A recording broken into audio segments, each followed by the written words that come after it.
second, Mr. Speaker. Order. Order, Honorable Jared. Order, Honorable members, I now propose the question, which is the appropriation bill, National Assembly Bill number 27 of 2023, be now read a second time.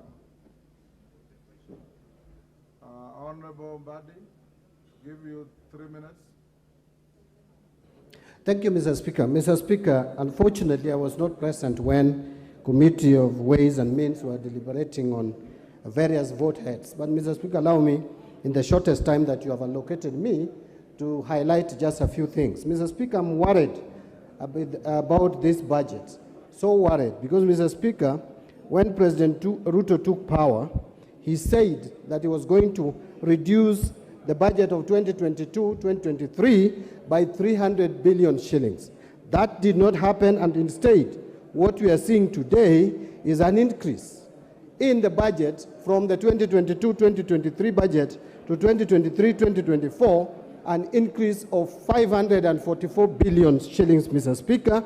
The total budget is rising from 3,055 billion to a total of 3,599 billion, Mr. Speaker. That is without considering the debt rollover.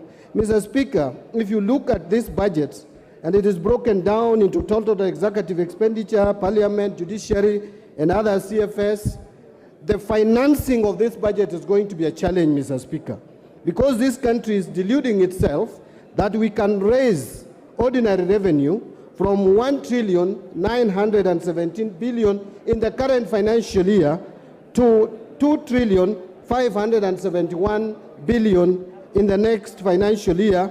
That is an increase of 653 billion shillings, Mr. Speaker. Very unrealistic, very ambitious, likely not to be realized. The total revenue projected to be collected is going to rise from 2.23 trillion to 2.935 trillion. That's an additional 705 billion. Even with the crazy taxation measures that have been proposed in this House, you can still not realize an increase in collection of revenue to the tune of 700 billion in one single financial year. Mr. Speaker, I know that the average increase in revenue collection has been averaging around 300 billion. Now, if we are not going to be able to collect or able to raise the budget, the revenue by 700 billion, what will happen is either the programs will not be implemented, or if they have to be implemented, it will be at a cost, meaning we are going to increase the budget deficit from the proposed 635 billion to almost close to 1 billion shillings. And Mr. Speaker, that is not far-fetched, because at the moment, from September 30th, Mr. Speaker, to March 31st of this year, in a period of just 6 months, the Kenya Kwanza government has borrowed 689 billion shillings compared to the similar period when President Uhuru was in power, when only 405 billion was raised. So this talk that we hear all the time, that Kenya Kwanza is curtailing and managing debt, it is just hypocritical, it is theoretical, but the actual fact is that Kenya Kwanza is borrowing monies more than what President Kenyatta did borrow. And so we are headed into a situation where this country is going to face financial distress, Mr. Speaker. I want to stop there, Mr. Speaker, but my concern is that this budget is not likely to be financed from the revenue projections that we have. Thank you, Mr. Speaker. Minority Leader. Mr. Speaker, let me make a few comments on this bill. First and foremost, it's obvious that we are still being too optimistic as a country. And we seem to be doing the same things year in, year out, and expecting different results. Mr. Speaker, looking at the current budget for 2023-2024, what is going to happen is the usual things. One, we are going to start projects which we shall not be able to complete. Two, we are going, where we start projects, we are going to be able to incur further pending bills. And as you can see from the current budget, not much money has been allocated to service the pending bills. We are going to basically be digging a hole to seal another hole. Mr. Speaker, I have always said that the most prudent thing to do when you find yourselves in a situation in which we find ourselves currently is to cut our cloth according to our size. We have failed to do that. We still continue to increase our budget and hoping that we shall get revenues from elsewhere. Mr. Speaker, the other thing you need to do when you are in a similar situation is to basically stop starting new projects which are not emergency, which are not critical, and attempt to complete the old projects. That we are not seeing in this budget, because unless you deal with the pending bills, how will you ever complete the old projects, Mr. Speaker? Mr. Speaker, but I am more concerned, as I conclude. I am more concerned, and I've got all tremendous respect and confidence in the chairman and the committee budget. But there's a problem, Mr. Speaker, which we are beginning to see rearing its ugly head in this country. The type of mega corruption cases that we are beginning to see in this country, Mr. Speaker, is a cause for worry. In just mere 7 months or so, we have seen cases of corruption that should worry all of us, beginning with the mosquito nets corruption case. Mr. Speaker, some of us who come from malaria-prone areas do understand the sensitivity of this matter. That we can actually have people in government, some as high places as cabinet, conniving, Mr. Speaker, to siphon money meant to buy mosquito nets. Mr. Speaker, the second issue has been the matter of the condemned sugar. We do not know as yet what became of the matter of the sugar which was condemned and was stolen from our own warehouses. Mr. Speaker, this is a matter that should concern this House, if not anything else. Mr. Speaker, the third issue is now the latest scandal, the edible oils scandal, which is running into billions and billions of Kenyan shillings. Mr. Speaker, and there's only one thread running across these scandals: the involvement of people in high places, some in this House, but most of them in the cabinet. Mr. Speaker, this is an issue that this House must deal with head on if we were to save this country from sliding into an abyss. Mr. Speaker, I want to challenge our committees, especially those committees that do oversight, especially those committees that deal with accounting matters. Please take up these matters with the seriousness it deserves. Because otherwise, if we don't do something urgently and drastically, this term of Parliament may go down in history as a term that witnessed the highest number of mega scandals in this country, Mr. Speaker. And therefore, with those very few remarks, Mr. Speaker, I rest my case. Thank you. Thank you, Honourable Speaker, and I rise to support this appropriations bill. Honourable Speaker, I will restrain myself from speaking to the gallery and answering to the many things that the leader of minority has spoken to, because it is within his right as a leader of minority to play to the gallery and raise issues that may not necessarily be in this appropriations bill. But Honourable Speaker, allow me, because one of the things I've heard being mentioned is the question of monies being allocated in this appropriations bill. Yes, what's your point of order? Mr. Speaker, is it in order for the majority leader to term the discussions and the opinions of the minority leader as playing to the gallery? Is that in order? The minority leader himself is not protesting. Go on. Honourable Speaker, it's good to indulge that honourable member. He was simply seeking for attention, but I have the minority leader's attention. I don't need his attention. Honourable Speaker, I was saying, speaking to the question of pending bills, Honourable Speaker, in this appropriations bill, Honourable Speaker, because it is simply buttressing what we did during Committee of Supply, and we were all here during Committee of Supply, And I must thank all the members who stayed on here until about 10 p.m. to supply resources to our MDAs. Honorable Speaker, unlike what is being said, it is true that in this appropriations bill and what we supplied to our MDAs, for instance, the largest pending bills are in the road sector. And indeed, all these members in this House, Honorable Speaker, will tell you, in each of our constituencies, we have either a road that was to start that is yet to start, or a road that had started but stalled because of pending bills, Honorable Speaker. And the quantum of those pending bills, if members care to listen to the chairman of the Budget Appropriations Committee, was a quantum of close to R1 trillion shillings.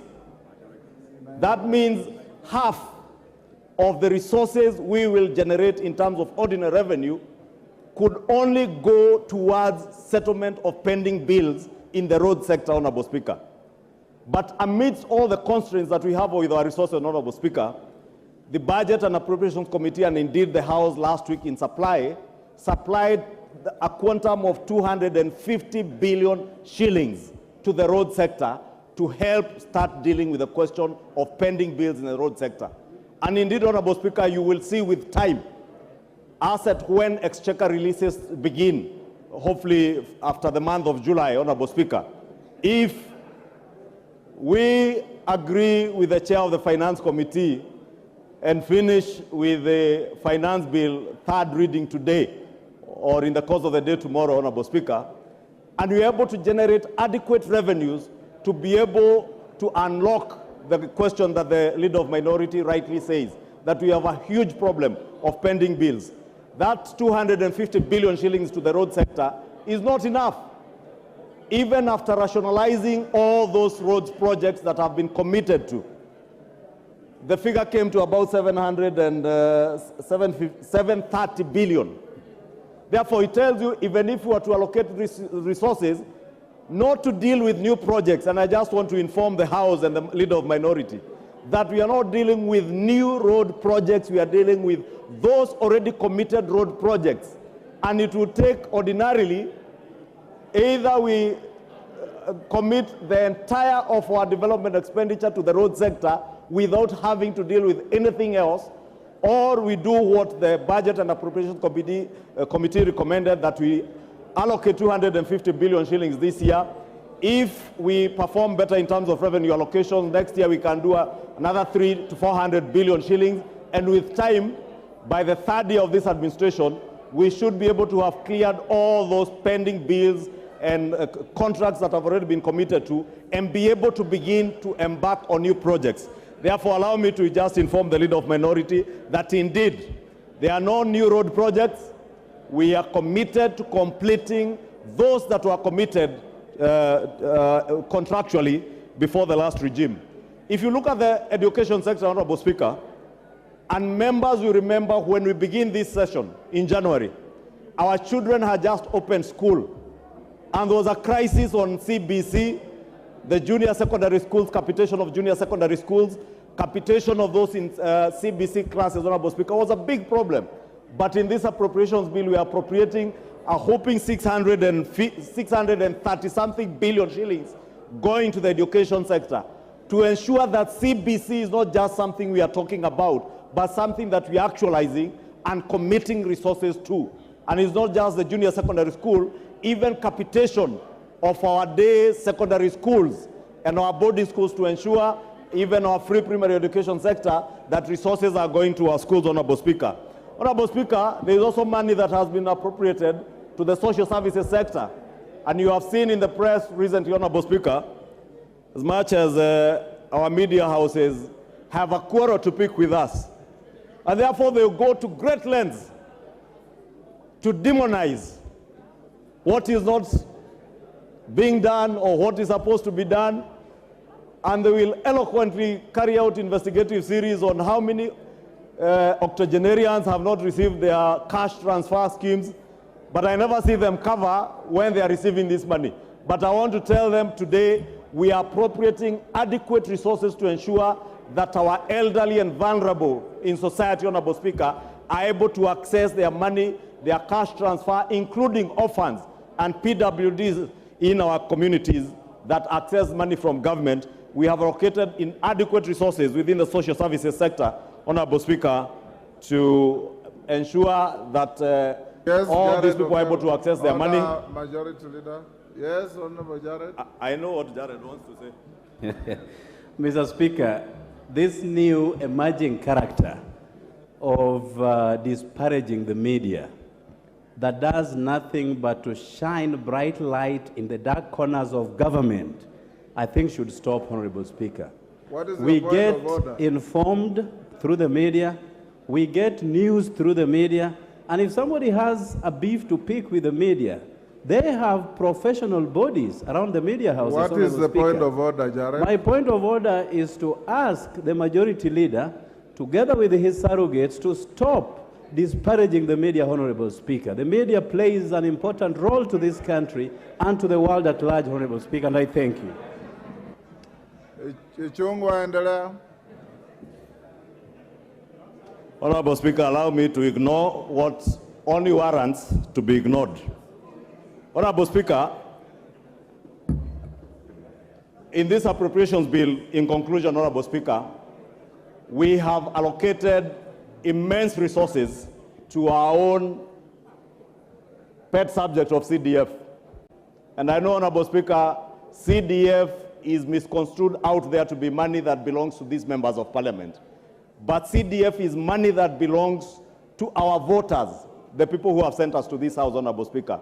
And the resources that have been devoted to CDF this financial year, Honorable Speaker, will not only go to supplement what has been devoted through the Ministry of Education, that 630 billion shillings going to the Ministry of Education, but also to supplement our bursary schemes, Honorable Speaker, in our constituencies, to ensure that the children who have been committed to schools, who are getting school capitation, that school capitation is not adequate and is not enough.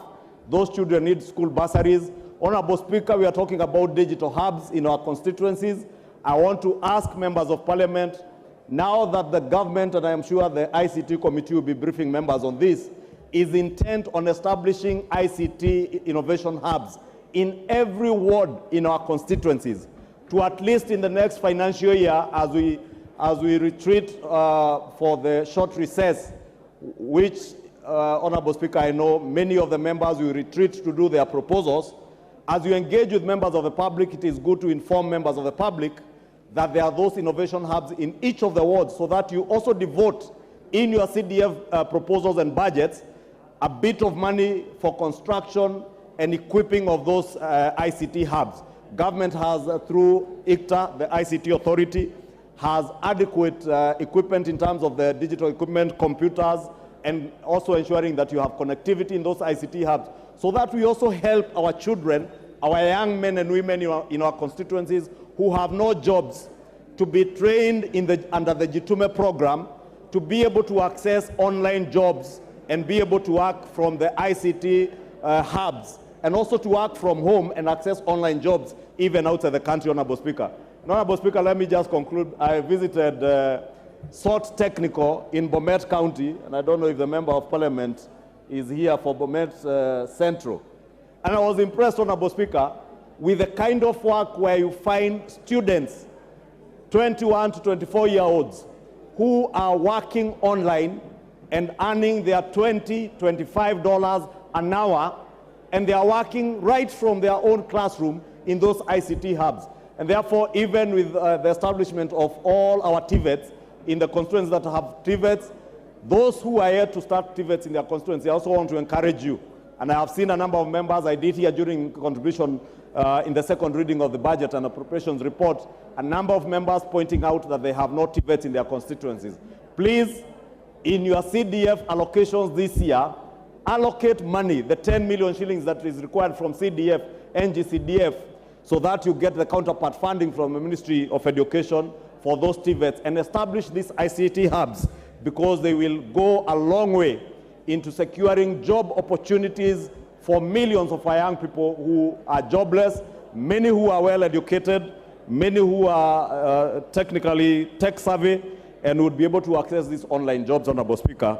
And allow me to use this opportunity to inform the people, great people of Kikuyu, that indeed in the next few weeks the ICT hub at Dogoto Chiefs Camp, where I have fabricated a former chief's boardroom into such an ICT hub, Honorable Speaker, will be open.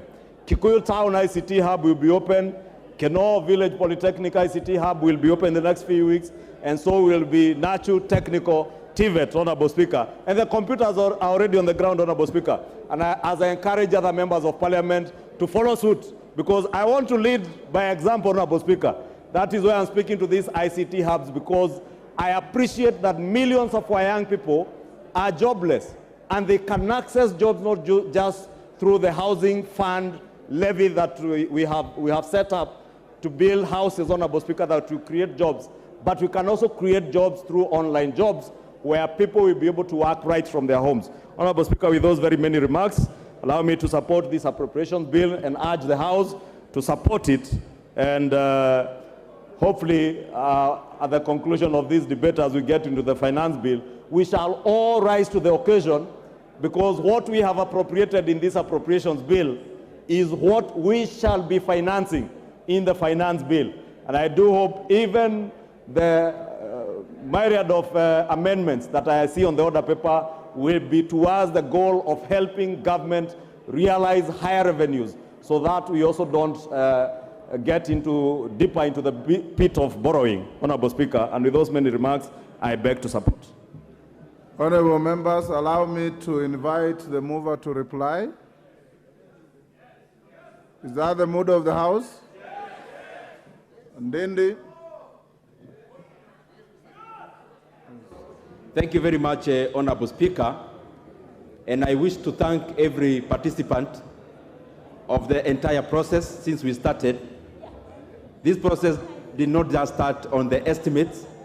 We started the process of making the budget for 23-24 last year.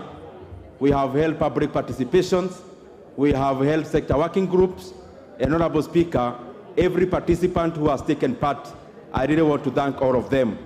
Just to recap in a minute, Honorable Speaker, and just to pull the record straight, because I see so many figures flying around. The budget that we appropriated money for, and the budget at which, Honorable Speaker, we are debating this bill, is a budget of Kenya shillings, 3.679 trillion Kenya shillings. Honorable Speaker, out of that money, the only monies that you have allocated in terms of deficit, or the monies that you have allocated to spend, which, Honorable Speaker, we intend to borrow, is only Kenya shillings, 718 billion Kenya shillings. Honorable Speaker, this is a climb down from last financial year, when we had a deficit of 860 billion on the books, but upon assuming the positions that we are in now, and after perusal of government books, we realized 200 billion had been spent at a 223, and therefore the entire deficit was actually 1.1 trillion Kenya shillings. Honorable Speaker, it is important to highlight that among the revenue side, we anticipate to collect Kenya shillings 2.57 trillion Kenya shillings. In terms of ordinary revenue, we anticipate to collect or to have or to receive 42 billion Kenya shillings in terms of grant. And on the other side, Honorable Speaker, of expenditure, and I'm just putting the record straight because it is our responsibility, Honorable Speaker, around 986 billion Kenya shillings is actually going to CFS, because we are very categorical about allocating enough resources to offset loans, so that, Honorable Speaker, we do not continue on the whole of borrowing, but we actually bury the whole by allocating as much money as possible in terms of repayment of debts. And that is why in the kitty of CFS, we allocated Kenya shillings 986 billion. Honorable Speaker, we have also increased the allocations to our counties. The equitable share, we enhanced from 370 billion to 385 billion Kenya shillings.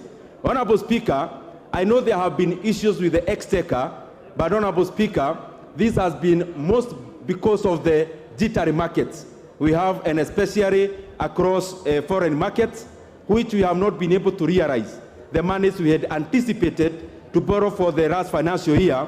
And therefore, Honorable Speaker, we had to resort to domestic markets, where again we are paying a premium in terms of interest rates. So the issues that have been there in terms of exchequer, they need interventions, not policies, and we have been doing that. Honorable Speaker, as I wind up, just again to put the record straight, we allocated the entire allocation of 2.3 billion Kenya shillings for the national government. Honorable Speaker, 27.4% of that amount we allocated to education, out of which we have doubled allocation to health. We have also, Honorable Speaker, increased capitation for JSS by 10 billion Kenya shillings, Honorable Speaker. Something else I would want to highlight as I come to the close. All the members here who have constructed KMTCs through NGCDF, there are 21 of them that are not functional. We have allocated 1 billion Kenya shillings into KMTC to hire additional lecturers and staff. We have also allocated monies to operationalize all the 21, Honorable Speaker, KMTCs. There are 181 markets that were started by former President Mwai Kibaki through the ESP program. Honorable Speaker, we have allocated 3 billion Kenya shillings for all the entire 181 markets so that Kenyans can start realizing the utility of those markets. Honorable Speaker, just again for members to be... Yes, Junet. Order. What is the point of order, Junet? Speaker, I wanted to bring to the attention of the Chair Budget Committee that, Mr. Speaker, doing the appropriation is one thing, but having the real money is another thing, Mr. Speaker. He has sold here a rosy, Mr. Speaker, a heavenly affair that we have given 1 billion to this man, 2 billion to that lady. But, Mr. Speaker, what is the level of absorption, Mr. Speaker? Will this money really come to the... He's an optimist, you are a pessimist. That makes the Honorable Speaker, in answering Honorable Junet, as I started the moving of this bill, if you realized, I actually took the first minute to talk about the supplementary estimates too. It was deliberate. It was deliberate to show that there are only marginal changes that we are making to the budget we are exiting. And we also anticipate to have actually almost no changes in the budget of 2023-2024 because we have been very modest, we have been very realistic in the projection of revenues. But as I come to the close, Honorable Speaker, it is good to also highlight that we allocated Kenya shillings, 5 billion Kenya shillings to fertilizer subsidy so that our farmers, and I want to assure the farmers of Kenya from this house, that as we go to the next season, both the small season and the other one, Honorable Speaker, the Kenyan farmers will be buying fertilizer at a cheaper price than they bought last season, Honorable Speaker, because we have allocated enough monies for the subsidy. Honorable Speaker, there are very many other good things that we have allocated in that budget, 250 billion Kenya shillings in terms of roads, and also, Honorable Speaker, an unprecedented amount of figure or funds that will be going to power and especially rural electrification. Honorable Speaker, as we move forward, we'll be seeking to enlarge our revenue bracket, Honorable Speaker, by especially necessitating the MDAs that can collect A&A to be able to optimize, Honorable Speaker, and we are already doing that through the allocations and also through policies. Honorable Speaker, I wish to thank all members who have taken part, and I wish and I beg to reply. Thank you very much.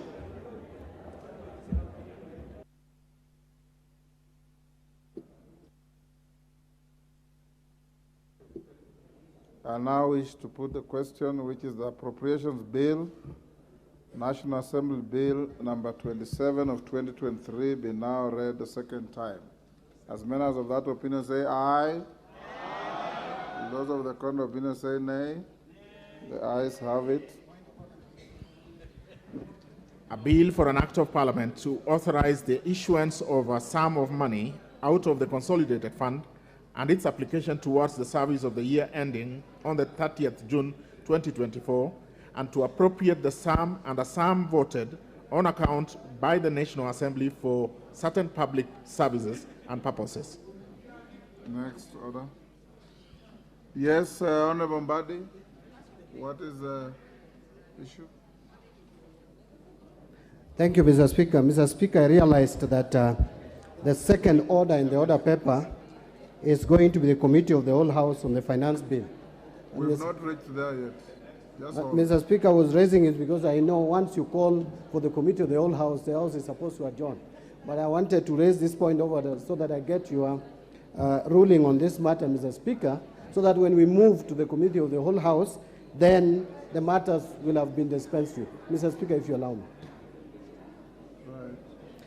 Yeah, Mr. Speaker, this House has set traditions before.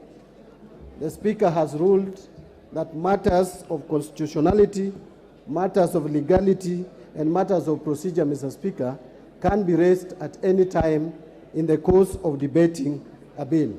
Mr. Speaker, Article 259 actually speaks to the interpretation of the Constitution, and that it should be done in a manner that would promote its purposes, values, principles, and advance the rule of law and contribute to good governance.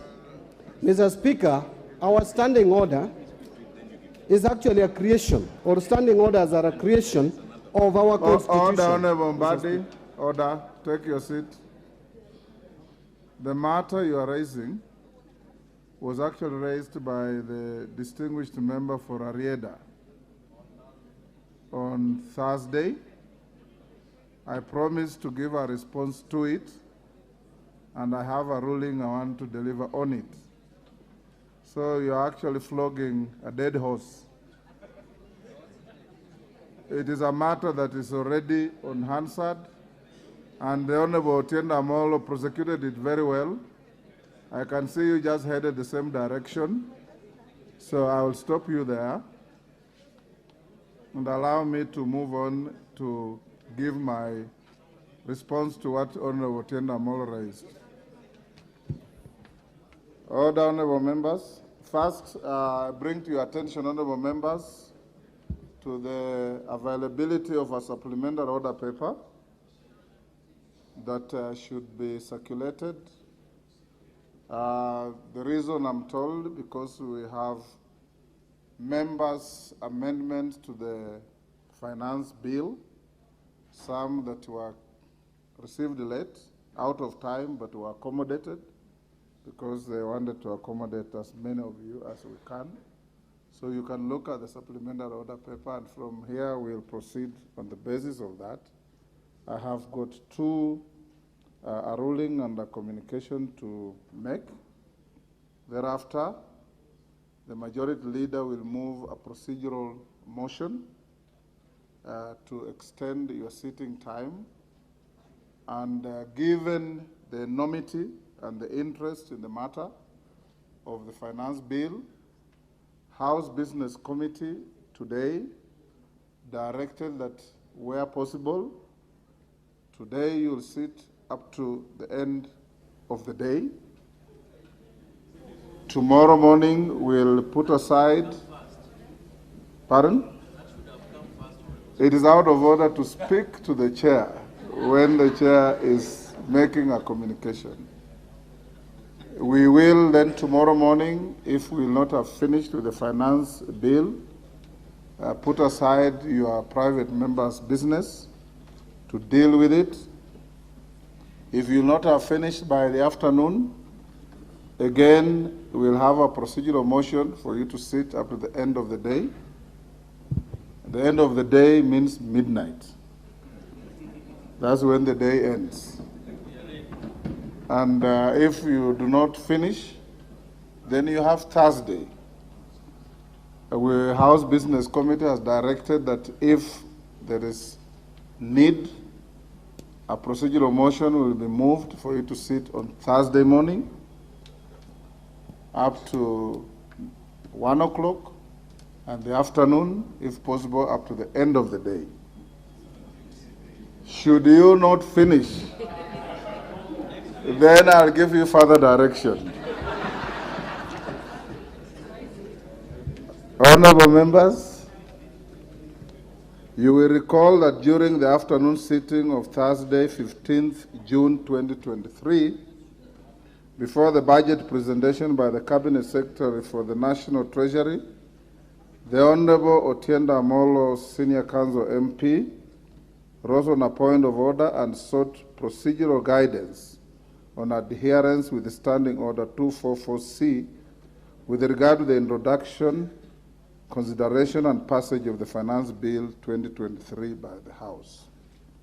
It was the contention of the Honourable Member that Standing Order 244C outlines a particular order requiring the Cabinet Secretary for the National Treasury to make a pronouncement of the budget policy highlights and revenue-raising measures for the national government and thereafter present a legislative proposal which is published and introduced as a finance bill.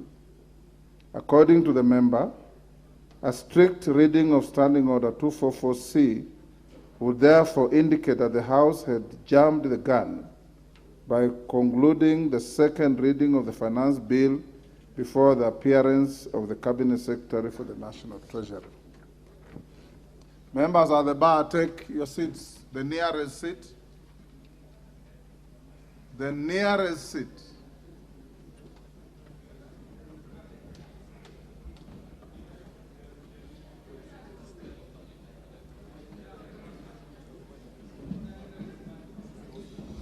Honourable members, at the time I did indicate to the Honourable Otienda Amolo that Standing Order 244C had been rendered negatory by a court decision and offered to share the relevant judgment after the sitting.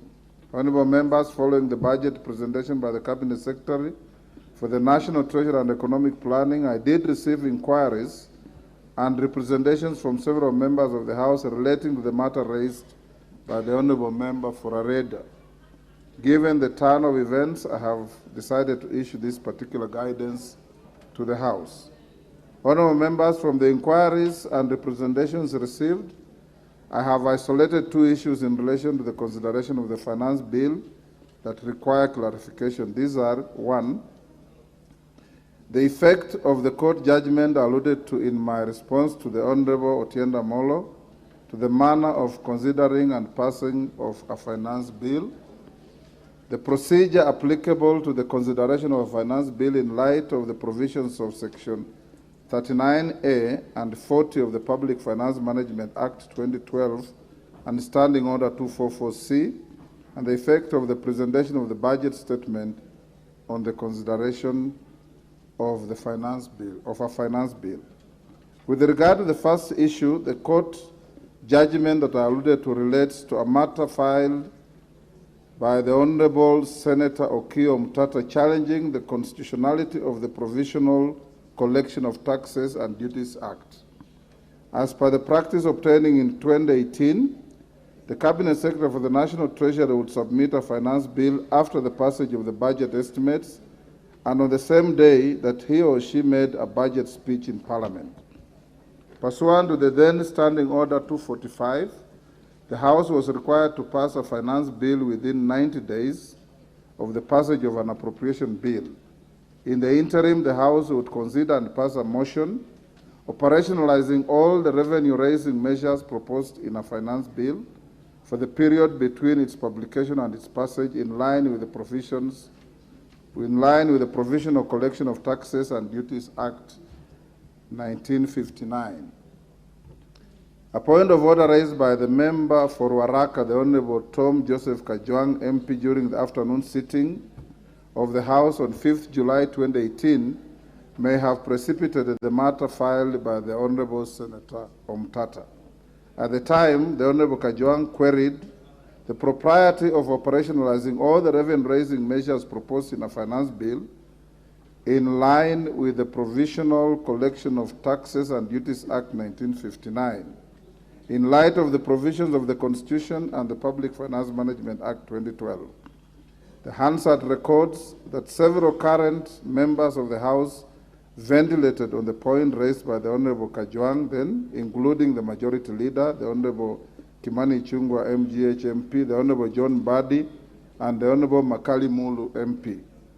The High Court issued its judgment in Okiya Omtatah Okoiti versus Cabinet Secretary, National Treasurer, and three others 2018 KLR, Kenya Law Reports, on 19 September 2018, and gave the following orders, and I quote: a declaration that by presenting the Finance Bill 2018 to the National Assembly on 14th June 2018, while the financial calendar ends on 30th June 2018, the Cabinet Secretary violated Section 37 of the Public Finance Management Act 2018, which sets the 30th April deadline for the Cabinet Secretary to table the budget estimates and any other bills.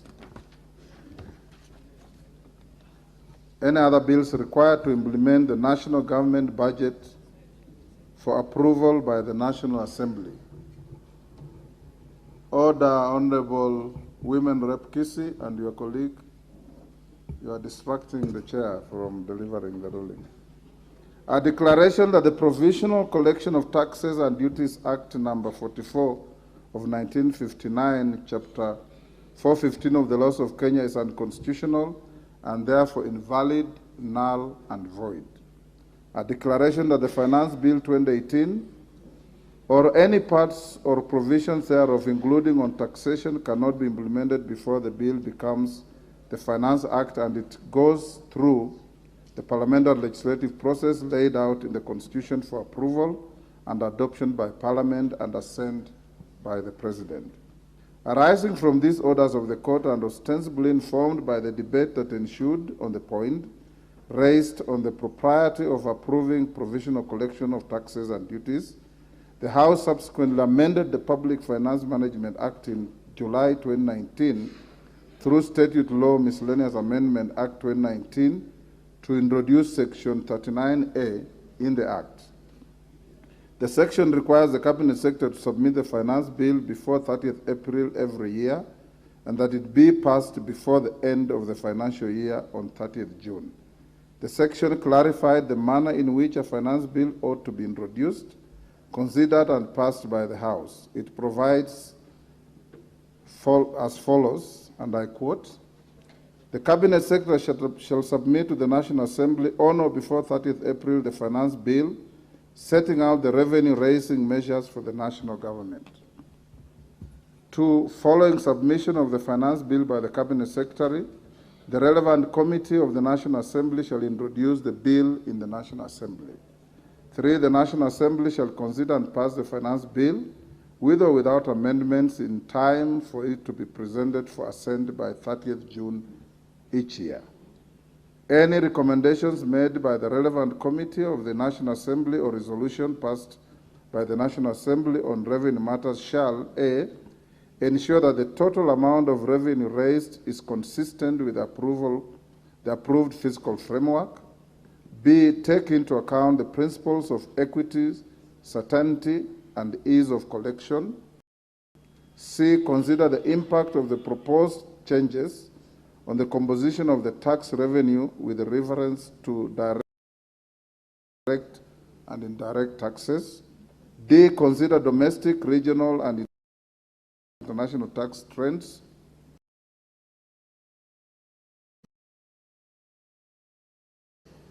E, consider the impact on development, investment, employment, and economic growth. F, take into account the recommendations of the Cabinet Secretary as provided under Article 114 of the Constitution. And G, take into account the taxation and all other tariff arrangements and obligations that Kenya has ratified, including taxation and tariff arrangements under the East African Community Treaty. This leads us to the second issue of an apparent variance in the provision of Standing Order 244C and the dictates of the judgment and the provisions of the Public Finance Management Act 2012. Honorable members, as I had indicated, my attention was drawn to the existence of an apparent variance in the provisions of Section 39A and Section 40 of the Public Finance Management Act 2012 with regard to the manner of introduction and consideration of a finance bill. Section 40 of the Act provides as follows. Each financial year, the Cabinet Secretary shall, with the approval of Cabinet, make a public pronouncement of the budget policy highlights and revenue-raising measures for the national government. 2. In making the pronouncement under Section 1, the Cabinet Secretary shall take into account any regional or international agreements that Kenya has ratified, including the East African Community Treaty, and where such agreements prescribe the date when the budget policy highlights and revenue-raising measures are to be pronounced, the Cabinet Secretary shall ensure that the measures are pronounced on the appointed date. On the same date that the budget policy highlights and revenue-raising measures are pronounced, the Cabinet Secretary shall submit to Parliament a legislative proposal setting out the revenue-raising measures for the national government, together with a policy statement expounding on those measures. Following the submission of the legislative proposal of the Cabinet Secretary, the relevant committee of the National Assembly shall introduce a finance bill in the National Assembly. Any of the recommendations made by the relevant committee of the National Assembly or adopted by the National Assembly on revenue matters shall A. Ensure that the total amount of revenue raised is consistent with the approved fiscal framework and Division of Revenue Act, take into account the principles of equity and ease of collection, consider the impact of proposed changes on composition of the tax revenue with reference to the direct and indirect taxes, consider domestic, regional, and international tax trends, consider the impact on development, investment, employment, and domestic growth, take into account the recommendations of the Cabinet Secretary and Article 114 of the Constitution, and take into account the taxation and other tariff agreements and obligations that Kenya has ratified, including taxation and tariff agreements under the community. The recommendation of the Cabinet Secretary in subsection 5F shall be included in the report and tabled in the National Assembly. A plain reading of section 43 and 44 of the Act indicates that the Cabinet Secretary for the National Treasury and Economic Planning is required to submit a legislative proposal setting out the revenue-raising measures for the national government on the same day that he or she makes a pronouncement of the budget policy highlights and revenue-raising measures. This would seem to be at variance with the express obligation under the more recent Section 39A, which requires that the Cabinet Secretary to submit a finance bill to the House not later than 30th April every year, in compliance with the orders of the court in Okio Mtato Koiti versus Cabinet Secretary, National Treasury, and 3 others. Take your seats, members. The nearest seat. Honorable Kwame, the nearest seat.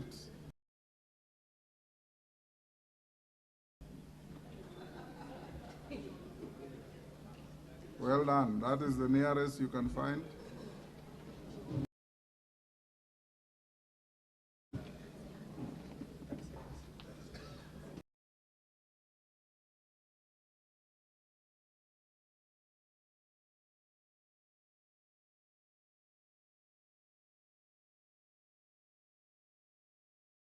Purposive interpretation to bridge the apparent conflict between the two provisions requires the application of established principles of statutory interpretation and reference to the practice, precedent, and conduct of the Cabinet Secretary and House since the court judgment was issued.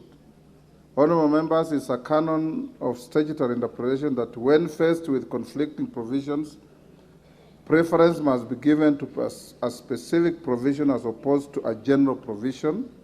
Additionally, the last-in-time principle, where the most recent addition to a statute is given precedence over a provision that was enacted earlier, should be applied. From my reading of Section 39A and Section 43 and 4, it is noteworthy that Section 39A specifically refers to the introduction, consideration, and passage of a finance bill. On the other hand, the provisions of Section 43 and 4 only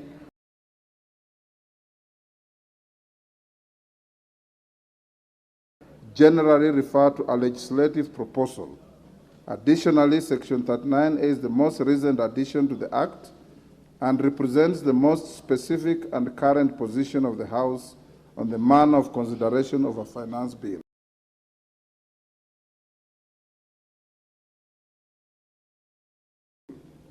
Honorable members, the practice and conduct of the Cabinet Secretary and the House since the decision in Okiya Omtatah Okoiti versus Cabinet Secretary, National Treasurer, and 3 others, 2018 Kenya Law Reports, and the amendment of the Public Finance Management Act 2012 has been consistent. Notably, in 2020, the Cabinet Secretary submitted the Finance Bill together with the budget estimates on 30th April 2020. The bill was published on 5th May 2020 and was considered and passed by the House on 23rd June 2020. It was assented to by the President on 30th June 2020. The Cabinet Secretary presented the budget statement for the financial year 2021 on 11th June 2020, well after the publication of the bill. In 2021, the Cabinet Secretary submitted the Finance Bill together with the budget estimates on 29th April 2021. The bill was published on 5th May 2021 and was considered and passed by the House on 24th June 2021. The particular bill was assented to by the President on 29th June 2021. The Cabinet Secretary presented the budget statement for the financial year 21-22 on 10th June 2021, well after the publication of the bill.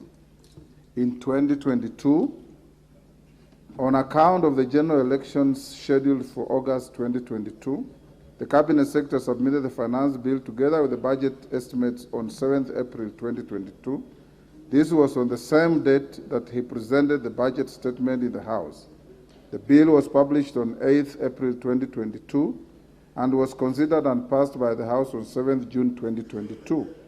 In keeping with the provision of Section 39A of the Public Finance Management Act 2012 and the new court judgment, the Finance Bill 2022 was assented to by the President on 21st June 2022. Honourable members, from the foregoing, it's clearly apparent that the Cabinet Secretary and the House have adhered to the letter of the orders of the court in Okiya Omtatah Okoiti versus Cabinet Secretary, National Treasurer, and 3 others, 2018 Kenya Law Reports, and Section 39 of the Public Finance Management Act 2012. This clearly signifies that Section 39A of the Public Finance Act 2012 is the operative provision with regard to the introduction, consideration, and passage of a finance bill. Honourable members, the third issue was with regard to the effect of the presentation of the budget statement on the consideration of a finance bill. Section 40 of the Public Finance Management 2012 requires the Cabinet Secretary to make a public pronouncement of the budget policy highlights and revenue-raising measures of the national government. In doing so, the Cabinet Secretary is required to take into account international obligations entered into under the East African Community Treaty. The House is aware that the East African Community partner states have agreed to present and table their budget statements to their respective parliaments every second Thursday of June. It is largely a ceremonial exercise which, particularly in our case, does not take away that all documentation relating to the budget is required to be submitted well in advance of the presentation of the budget statement. Indeed, as members are aware, no question or comment is permitted during the presentation of the statement. As a budget-making house, we are seized of the estimates and the finance bill latest the 30th of April every year. Save for compliance with the applicable statutory timelines, the House is left to its own devices on how to consider the budget documents submitted to it. The House is under an obligation to prioritize the consideration of a finance bill with a view of passing it before the lapse of the 30th June deadline imposed by Section 39A of the Public Finance Management Act 2012. It should not be lost to honourable members that the procedures of the House cannot be left to the whim of another arm of government. The House is therefore at liberty to prioritize consideration of a finance bill before or after the presentation of the budget statement by the Cabinet Secretary for the National Treasury. As I conclude, I note that the variance in the sections 39A, 43 and 4 of the Public Finance Management Act extends Standing Order 244C, which I gave rise to the point raised by the Honourable Member for Arieda. The Honourable Otienda Molo, EBS Senior Counsel MP. The standing order does not take into account provisions of Section 39A and the requirement for the submission and passage of the finance bill before 30th of April and 30th June, respectively, every year. Honourable members, having guided that Section 39A is the operative provision with regard to the consideration of a finance bill, I direct the Procedure and Rules and House Rules Committee to note the variance and include the standing order in the items earmarked for review when it next proposes amendments to the standing orders. In summary, therefore, honourable members, my guidance is as follows. Section 39 of the Public Finance Act 2012 requires the Cabinet Secretary for the National Treasury to submit the finance bill before 30th April every year, and that the bill be passed before the end of the financial year on 30th June. The section governs the manner in which a finance bill ought to be introduced, considered, and passed by the House. 2, it is a canon of statutory interpretation that when faced with conflicting provisions, preference must be given to a specific provision as opposed to a general provision. Additionally, the last-in-time principle where the most recent addition to a statute is given precedence over a provision that was enacted earlier should be applied.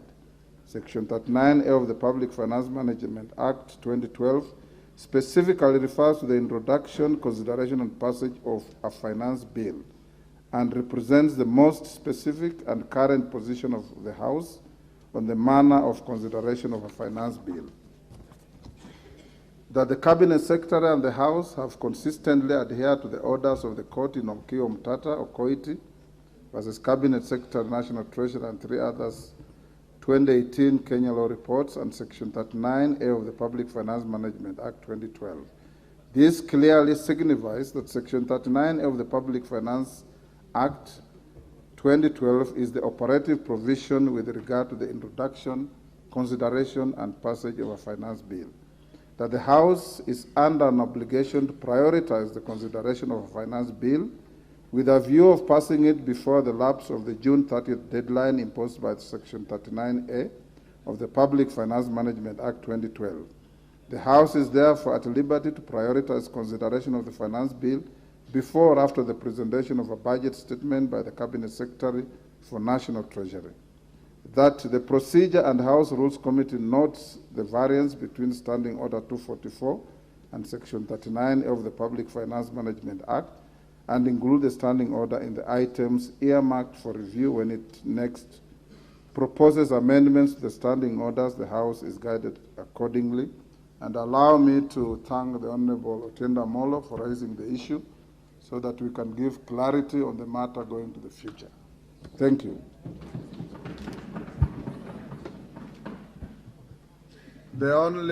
Ordinarily we don't debate or comment on the ruling and direction of the chair. We will let it lie there.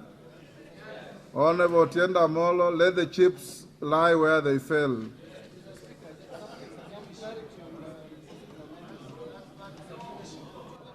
Otienda Molo.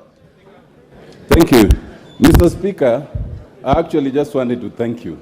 Okay. But in so doing, I wanted to let the majority leader know, because when we raised this matter, he threw words as he usually does, alleging that I was part of the case that you've actually alluded to. So I wanted him to know that I was not part of the case and I was not aware of it. But Mr. Speaker, secondly, I take your guidance, and I think the House Business Committee and the House Rules Committee should take your guidance very seriously. We have amended our standing order twice since that decision of the court, on 6th of June 2020 and 7th of June 2022. This should have been factored. But last, Mr. Speaker, because the Speaker is always right, Mr. Speaker, I urge that the House Rules Committee, in considering your guidance, do actually consider the fact that although the decision says that the matter must be published and introduced. It does not say it must be debated before the budget. I want to suggest that it would be in order to have the budget, then the contents of it are then debated in the finance bill. That is, not to bring the second reading before the budget, so that the budget is heard, then we have the second reading, which is the debate, then we move logically, Mr. Speaker. But lastly, Mr. Speaker, I do now have a point of order on the next business, which is order number 13. Order, Honorable Tiende. Order, Honorable Tiende. You are certainly taking unhelpful shortcuts. Honorable members, I will not allow you, Honorable Mbadi. I have given order, Honorable Mbadi. This matter was raised by Honorable Tiende. I've bent backwards to allow you to make a comment, and I have thanked him for raising a matter that goes to align the Act with our standing orders in the next review. You will present your views to the committee when it meets. Honorable members, before we go to the committee of the whole, I want to invite the majority leader to move a procedural motion on the sitting time. Thereafter, I'll give you some guidance on how to proceed in the committee of the whole before we go into the committee. Majority leader.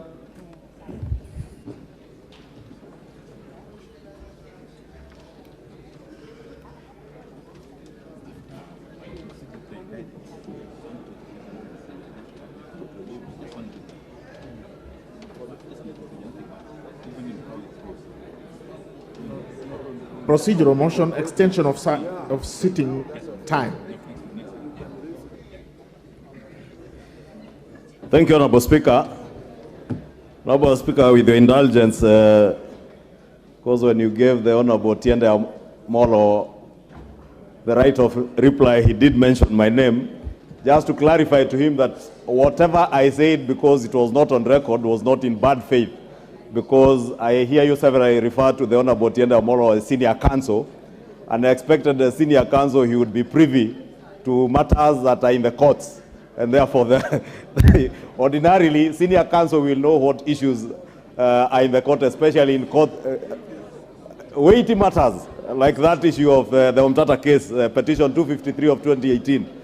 Honorable Speaker, allow me to move that pursuant to the provision of Standing Order 33A, this House orders that should the time appointed for adjournment of the House today, Tuesday 20th June 2023, be reached before conclusion of the business appearing under order number 14 of today's order paper, being Committee of the Whole House on the Finance Bill 2023, the sitting of the House shall stand extended until the conclusion of the said debate. Honorable Speaker, I don't need to say much about this because, as you alluded, it's something we discussed in the House Business Committee. And the House Business Committee did direct that we have this procedural motion for today, tomorrow, and Thursday, as you have rightly communicated earlier. Honorable Speaker, I beg to move. Let me ask the Honorable Junet Mohammed to second.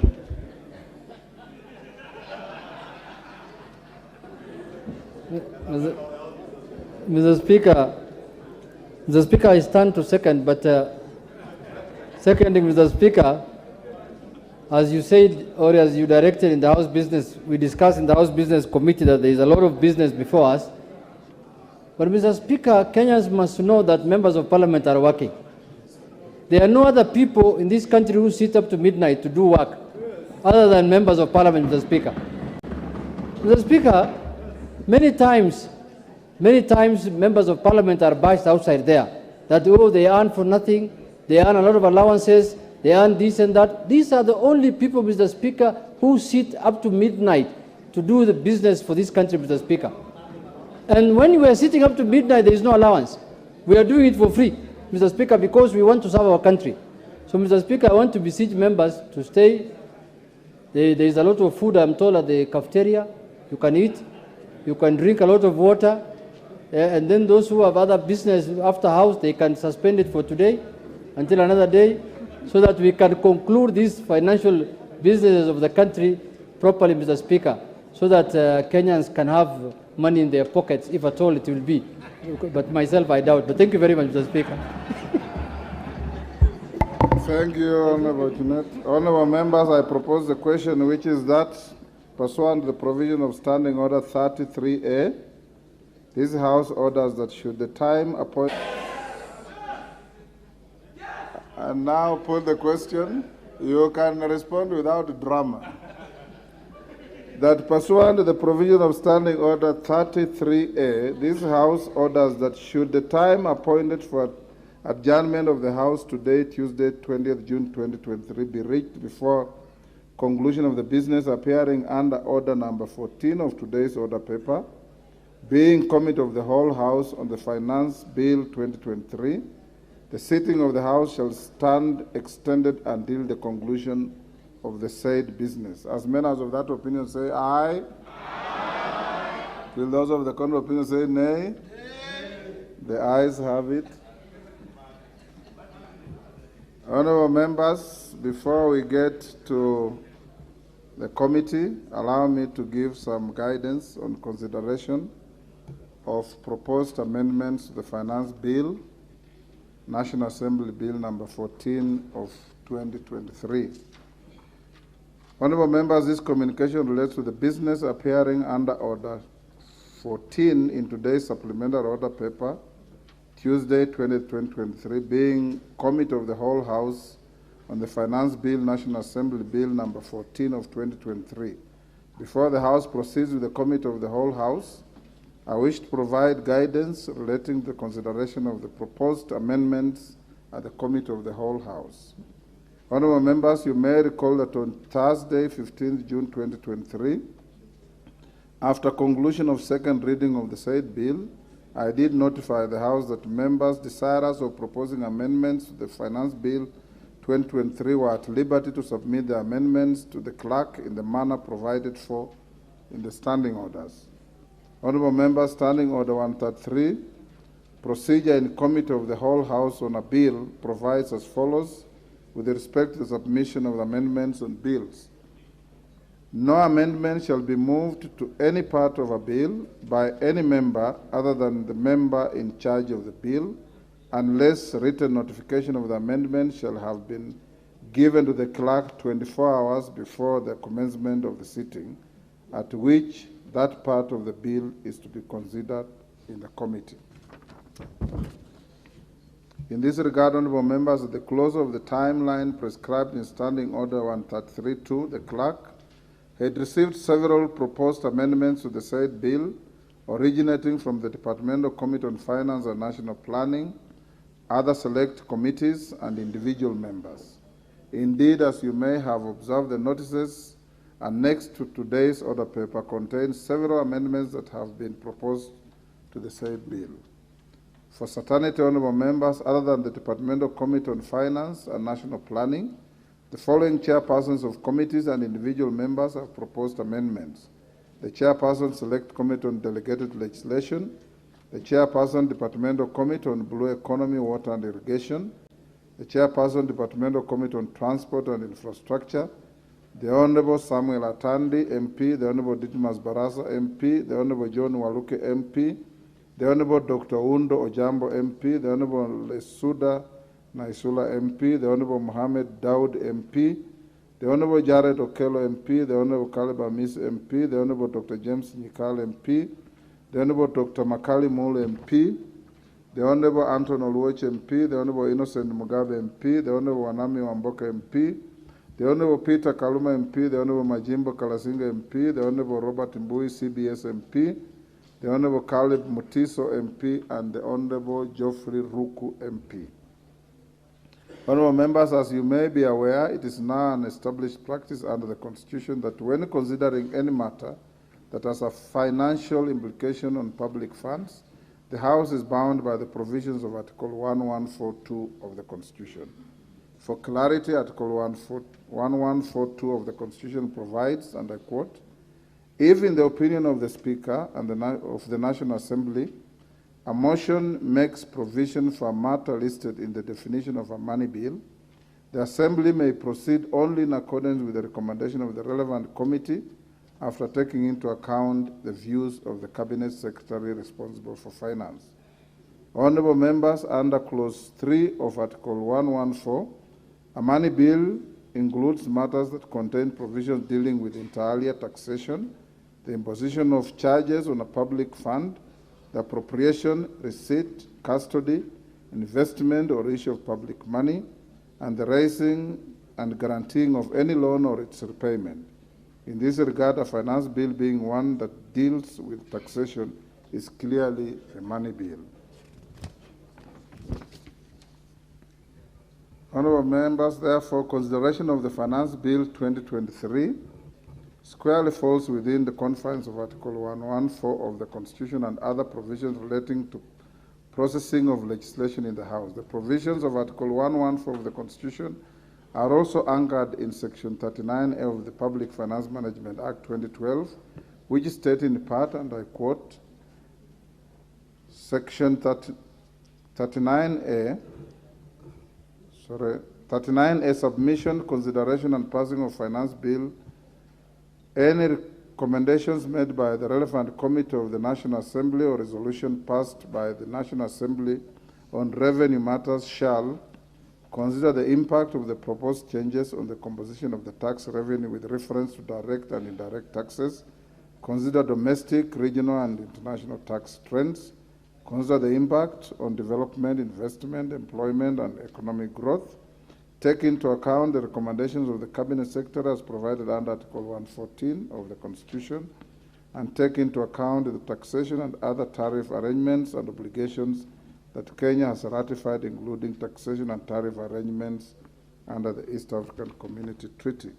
Additional honorable members, Standing Order 133.5 provides that no amendment shall be permitted to be moved if the amendment deals with a different subject or proposes to unreasonably or unduly expand the subject of the bill, or is not appropriate or is not in logical sequence to the subject matter of the bill.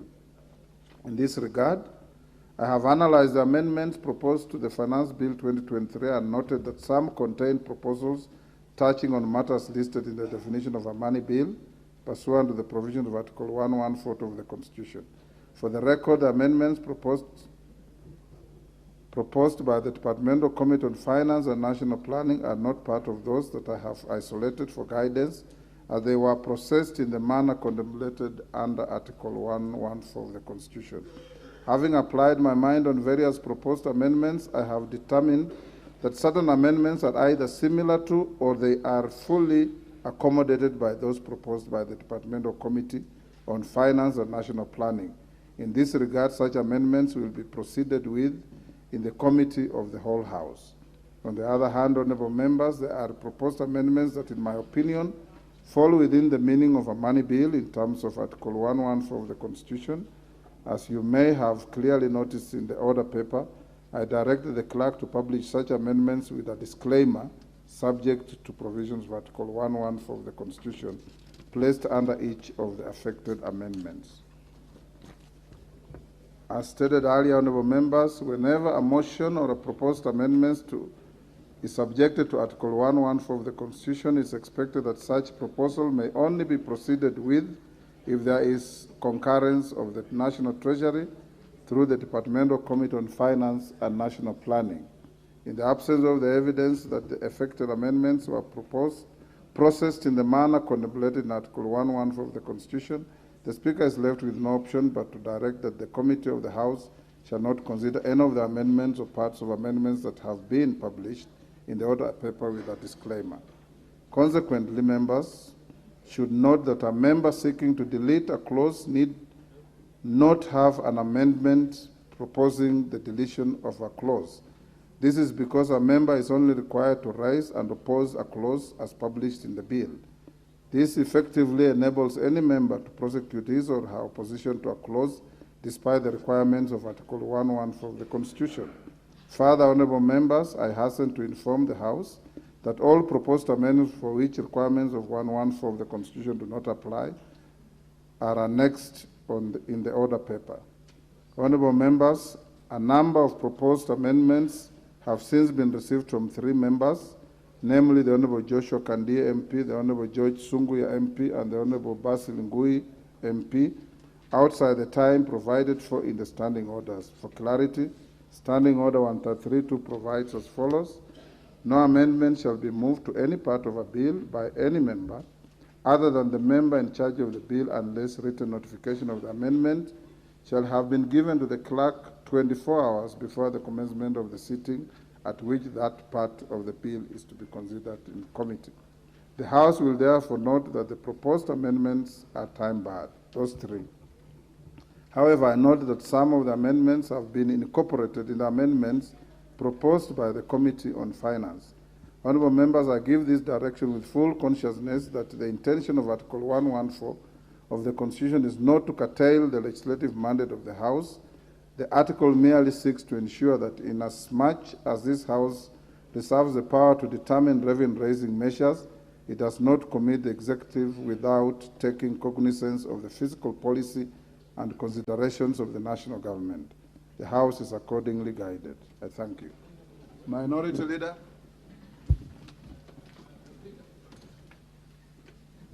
Mr. Speaker, I rise to on Standing Order 131. But before I go there, Mr. Speaker, I want to say that before I go there, Mr. Speaker, yes, I want to say that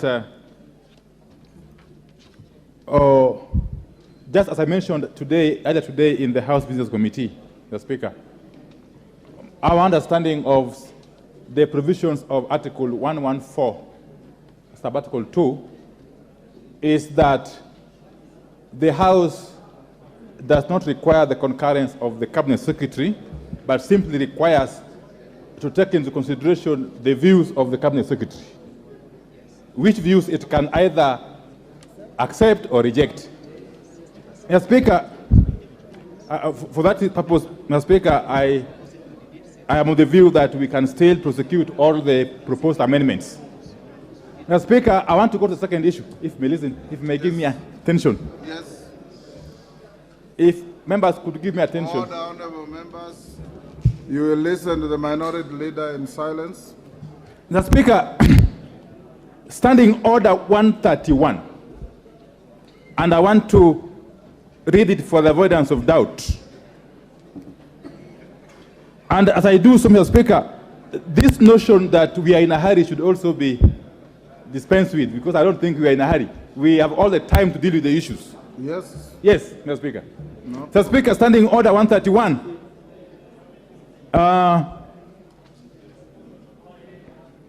Standing Order 131.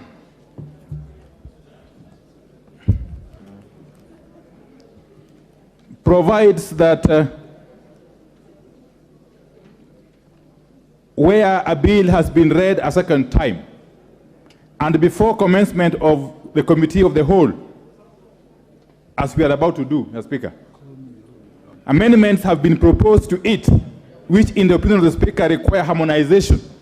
The Speaker may direct any member proposing an amendment to the bill to appear before the relevant departmental committee dealing with the subject matter of the bill to present his or her proposed amendments, and the committee shall submit a report to the House on the result of the exercise before the Committee of the Whole House is taken. Mr. Speaker, you will notice from the Standing Order 131 that the amendments that have been proposed go to the core of the bill, and some have got far-reaching ramifications. I just want to plead with you, because we haven't been told if at all a window was provided to the Committee on Finance, chaired ably by Honorable Kimani Kuria, to undertake this harmonization process. In fact, in parliamentary parlance, it is referred to as winnowing. That would then make the work of the whole House easier, Mr. Speaker. Mr. Speaker, there is much more to it, Mr. Speaker, because, Mr. Speaker, in the past, previous speakers, and in particular Speaker J.B. Muturi, has ruled when faced with similar situations where there have been a raft, very many amendment proposals to a bill. He has ruled that the winnowing exercise be undertaken before the committee of the whole can commence. But he has even gone further, Mr. Speaker.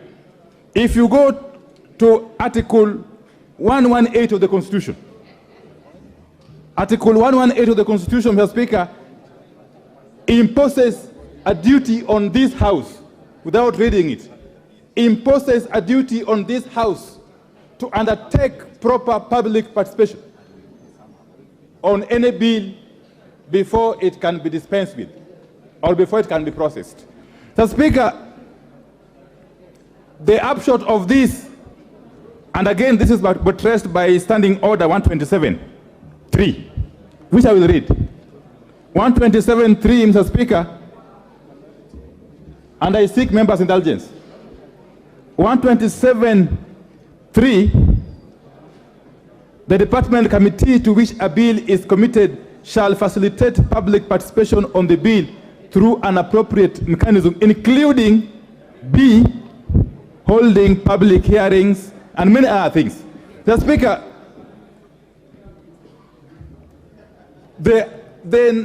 going by the number of amendments being proposed, firstly by the Committee on Finance, and secondly by various other members and chairs of other committees, it would appear that the character of this bill is likely to change in a comprehensive manner, Mr. Speaker.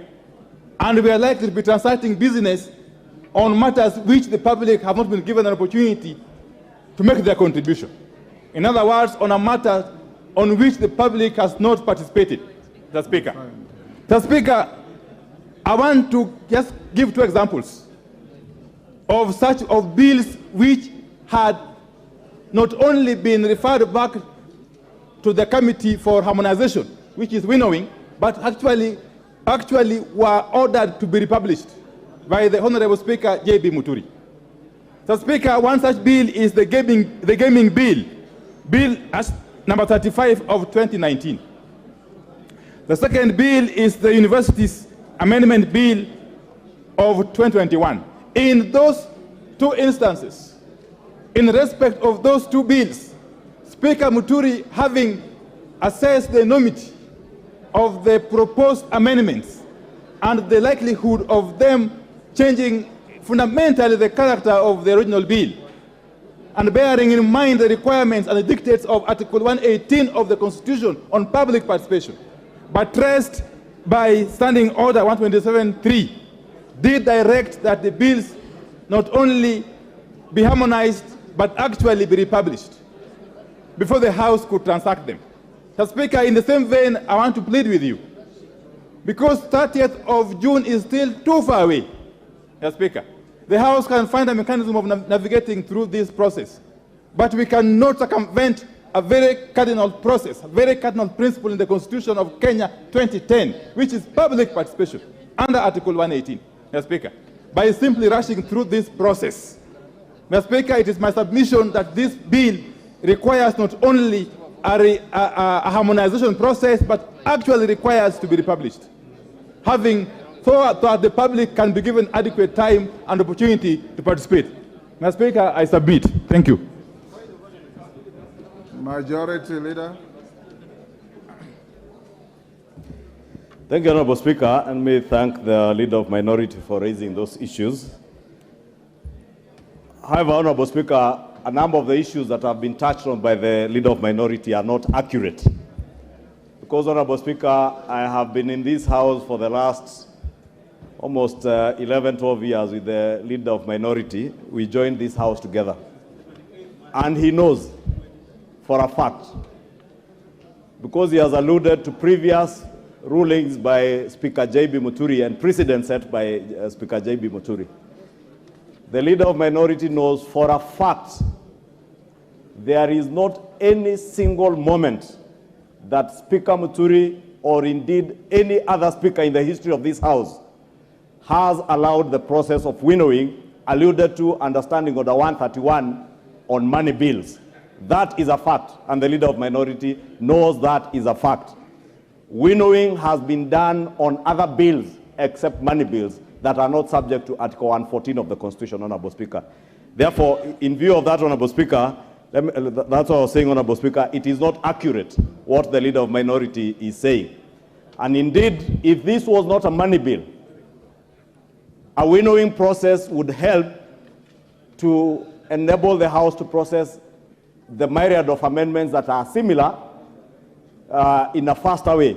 But on money bills, the leader of minority, with all due respect, knows in the history of this House, it has never happened, because money bills are subject to the provisions of Article 114.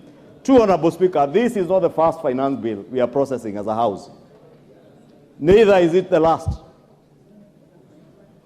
But filibustering is also not the first time we have seen it. And it's not the last time we have seen it, Honorable Speaker. Therefore, Honorable Speaker, I hear the Honorable Leader of Minority say that we don't need the concurrence of the National Treasury. And to an extent, I agree with him. We are not under the directions of the National Treasury at all. But I want to confirm that in line with the provisions of Article 114 of the Constitution, the chair of the Finance Committee has been able to engage, and even after the House Business Committee this morning, Honorable Speaker, I was in a meeting with the chair of the Finance Committee and a whole delegation from the National Treasury to consider all the amendments that have been proposed both by the committee, and indeed, I can tell you there were clauses, amendments that have been proposed by the committee, which on consultation with the National Treasury, some were dropped. There are amendments. If you go through the supplementary order paper, Honorable Speaker, you will see the amendments by the member for Homa Bay, the Honorable Kaluma, that have been allowed following that consultation. The amendments by the Honorable Oundo, Honorable Naisula, who is seated right at the back, Honorable Mbui, Honorable Aluoch, Honorable Mule. Therefore, there are myriad of many amendments that have been allowed following that consultation. And therefore, that's what I was saying, it may not necessarily be very accurate to say that there are those that have been condemned and had. Two, Honorable Speaker, or three, the question of public participation. In the history of legislative processes in this country since the enactment of the new Constitution, Honorable Speaker, no other bill, none whatsoever, not even the infamous political parties bill, which we took through winnowing, none has had a more rigorous public participation exercise than this finance bill, Honorable Speaker. And I must commend the chair and the Finance Committee and members who sit in the Finance Committee from both sides of the political divide, because I know they are diligent members of the Finance Committee in Azimio who sat through the public participation. There are many members within the Kenya Kwanza coalition who sat for long hours through public participation. For the first time, Honorable Speaker, I have seen members of Parliament, as Honorable Junet was saying, not just sitting up to midnight, sitting even on Sundays. At one point, Honorable Speaker, may the Lord forgive me, I was watching a public participation exercise when I was seated in church somewhere, Honorable Speaker, because these members of the Finance Committee devoted a lot of their time to this public participation. And therefore, the question of public participation, I think, is spent and is something that has been covered. Honorable Speaker, there are other amendments, and I'll draw reference to some amendments I've seen here by the Honorable Makali Mulu, some that seek to delete particular clauses, Honorable Speaker. I think, Honorable Speaker, other than being subjected to the provisions of Article 114, if you are seeking to delete a provision in a bill, the easier way is to vote against that particular provision in the bill. And therefore, you have been accorded the opportunity, since the provision is still the particular clause, for instance, those that the Honorable Makali Mulu sought to delete. The easier way is when we go to committee, the Honorable Makali Mulu will get an opportunity to prosecute his case as to why he seeks deletion.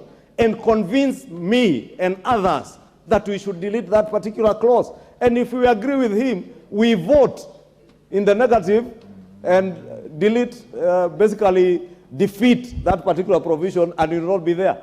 Therefore, Honorable Speaker, let me, in conclusion, say that the process of winnowing in the history of this House, I think, is a fact that is known by those who have been here, that the process of winnowing has never been subjected to money bills. And unless we are trying to reinvent that, Honorable Speaker, and I do want, in conclusion, to beg that as much as we are not in a hurry, Honorable Speaker, as the leader of minority says, we have up to midnight.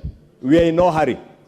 But we must also spend the time that we have devoted here up to midnight today, up to midnight tomorrow, up to midnight on Thursday, and hopefully even before 30th, any other day. But we must utilize our time properly.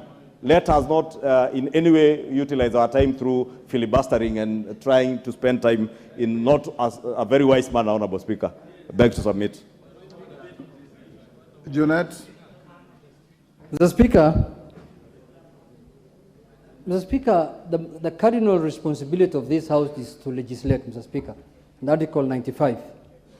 And Mr. Speaker, we must stop anything that can impede legislation in this House, Mr. Speaker. Mr. Speaker, the members here have amendments to the finance bill, but they have been told that under Article 114, there must be consultation with the Treasury. But Mr. Speaker, the consultation with the Treasury is supposed to happen between the committee and the Treasury, and not necessarily with the members.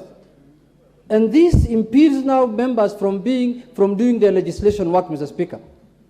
Mr. Speaker, I remember in 2018, in this House, and it's on record, it is in the hands of Mr. Speaker, I brought an amendment to the finance bill, and which was a money bill. And we were amending a clause that was putting, VAT, 16% VAT on fuel, the same thing we are doing today. And Mr. Speaker, at the beginning I was told that this is supposed to be under 114. But the Speaker then was seated on the same chair, you are seated today, made a ruling in the afternoon here, and said that let the matter be decided by the members themselves in a voting. And in the end, we agreed that let us come up from 0, we go to 8, and the executive comes from 16, they come to 8, and that's why today we have 8% of VAT on the fuel, Mr. Speaker. Mr. Speaker, there was no memorandum. There was nothing. We agreed here, and the Speaker ruled that he's exempting that amendment from what Article 114. Why? Because even the Constitution, that 114 says, in the opinion of the Speaker has an opinion. The Speaker has a serious opinion because he's the one who runs the House. He's the one who is in charge of legislation in this House, Mr. Speaker. He's the one who approves amendments. He's the one who looks at the constitutionality of matters that we bring to this House, Mr. Speaker. So, Mr. Speaker, first, don't lose what the Constitution has given you, which says in the opinion of the Speaker. It did not say in the opinion of the Minister for Treasury. It did not say in the opinion of the Minister for the PS for Treasury. Mr. Speaker, in your opinion, if a matter, if an amendment is of national interest, of national importance, Mr. Speaker, in your opinion, I beseech you, you should allow, members will do a decision here in one way or the other, Mr. Speaker. The amendment will be voted on, and they will decide on one way or the other. But in conclusion, Mr. Speaker, let me also add a pick from where the majority leader said, like what Honorable Makali has proposed in terms of deletion. Mr. Speaker, I don't think voting against an amendment is the same as proposing an amendment of deletion, Mr. Speaker. Those are two different things. They are not the same. They are not the same, Mr. Speaker, according to the way I understand it. Deletion means getting rid of that thing in totality, completely out of the bill. But no means it can go either way, Mr. Speaker. So, Mr. Speaker, Mr. Speaker, even deleting you have to, that is why exactly you vote on the amendment and you also vote for the deletion, Mr. Speaker. And Mr. Speaker, deletion of clauses have been a tradition in this House, Mr. Speaker. The clerk here, before he became the clerk, he was the director of legislation and this other thing, what's called what? Legislation and procedure. And Mr. Speaker has been approving deletions for the last 15 years I've been here, or 10 years I've been here. delete this, delete that. Why is deletion becoming an issue today? If you don't like that deletion, vote against it also. The way you are saying we vote against the amendment. Mr. Speaker, let us have here free, under the Article 95, freedom of debate and freedom of legislation. Let anybody bring any amendments they want, let it be put on a vote, and if the vote carries, whichever side carries the vote, we agree with it and we move forward. Mr. Speaker, let us not hide ourselves under Article 114. That article is so ambiguous. It's like the one that the executive uses to guard Parliament. When we normally pass bills here, they go for assent, they return it with a memorandum, Mr. Speaker, and then you are told to undo that. You have to get 2/3, Article 115. That's another one. That has been abused for the last 10 years, Mr. Speaker. It was abused in the last 10 years. Mr. Speaker, you see... There's a point of order from Chepkonga.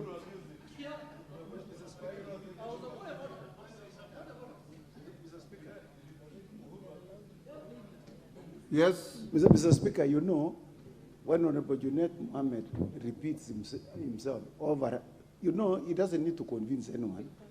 He just filibustering here. What he just needs is to stay to be relevant to what he's saying. But, he looks at the majority leader, then he repeats the same thing he had just said 30 seconds. Mr. Speaker, you should rule him out of order. There's a standing order which is very clear, not being repetitive. And two, Mr. Speaker, he doesn't need to convince us too much. We know where he stands. Just speak for 1 minute, and then he sits down, and then we will deal with the rest, Mr. Speaker. Junet, finish, Junet. Mr. Speaker, Honorable Chepkonga is my friend, Mr. Speaker. But these 5 years of absence from Parliament, Mr. Speaker, something must be done. But anyway, something must be done, Mr. Speaker. We must do something about it, I think. But let me leave it there. Mr. Speaker, in conclusion, I want to say that, Mr. Speaker, in your own wisdom and in your own opinion, Mr. Speaker, I beseech that we allow amendments that have been brought by the members so that we can proceed and vote on them and see how they go, Mr. Speaker. Thank you very much. Morogara.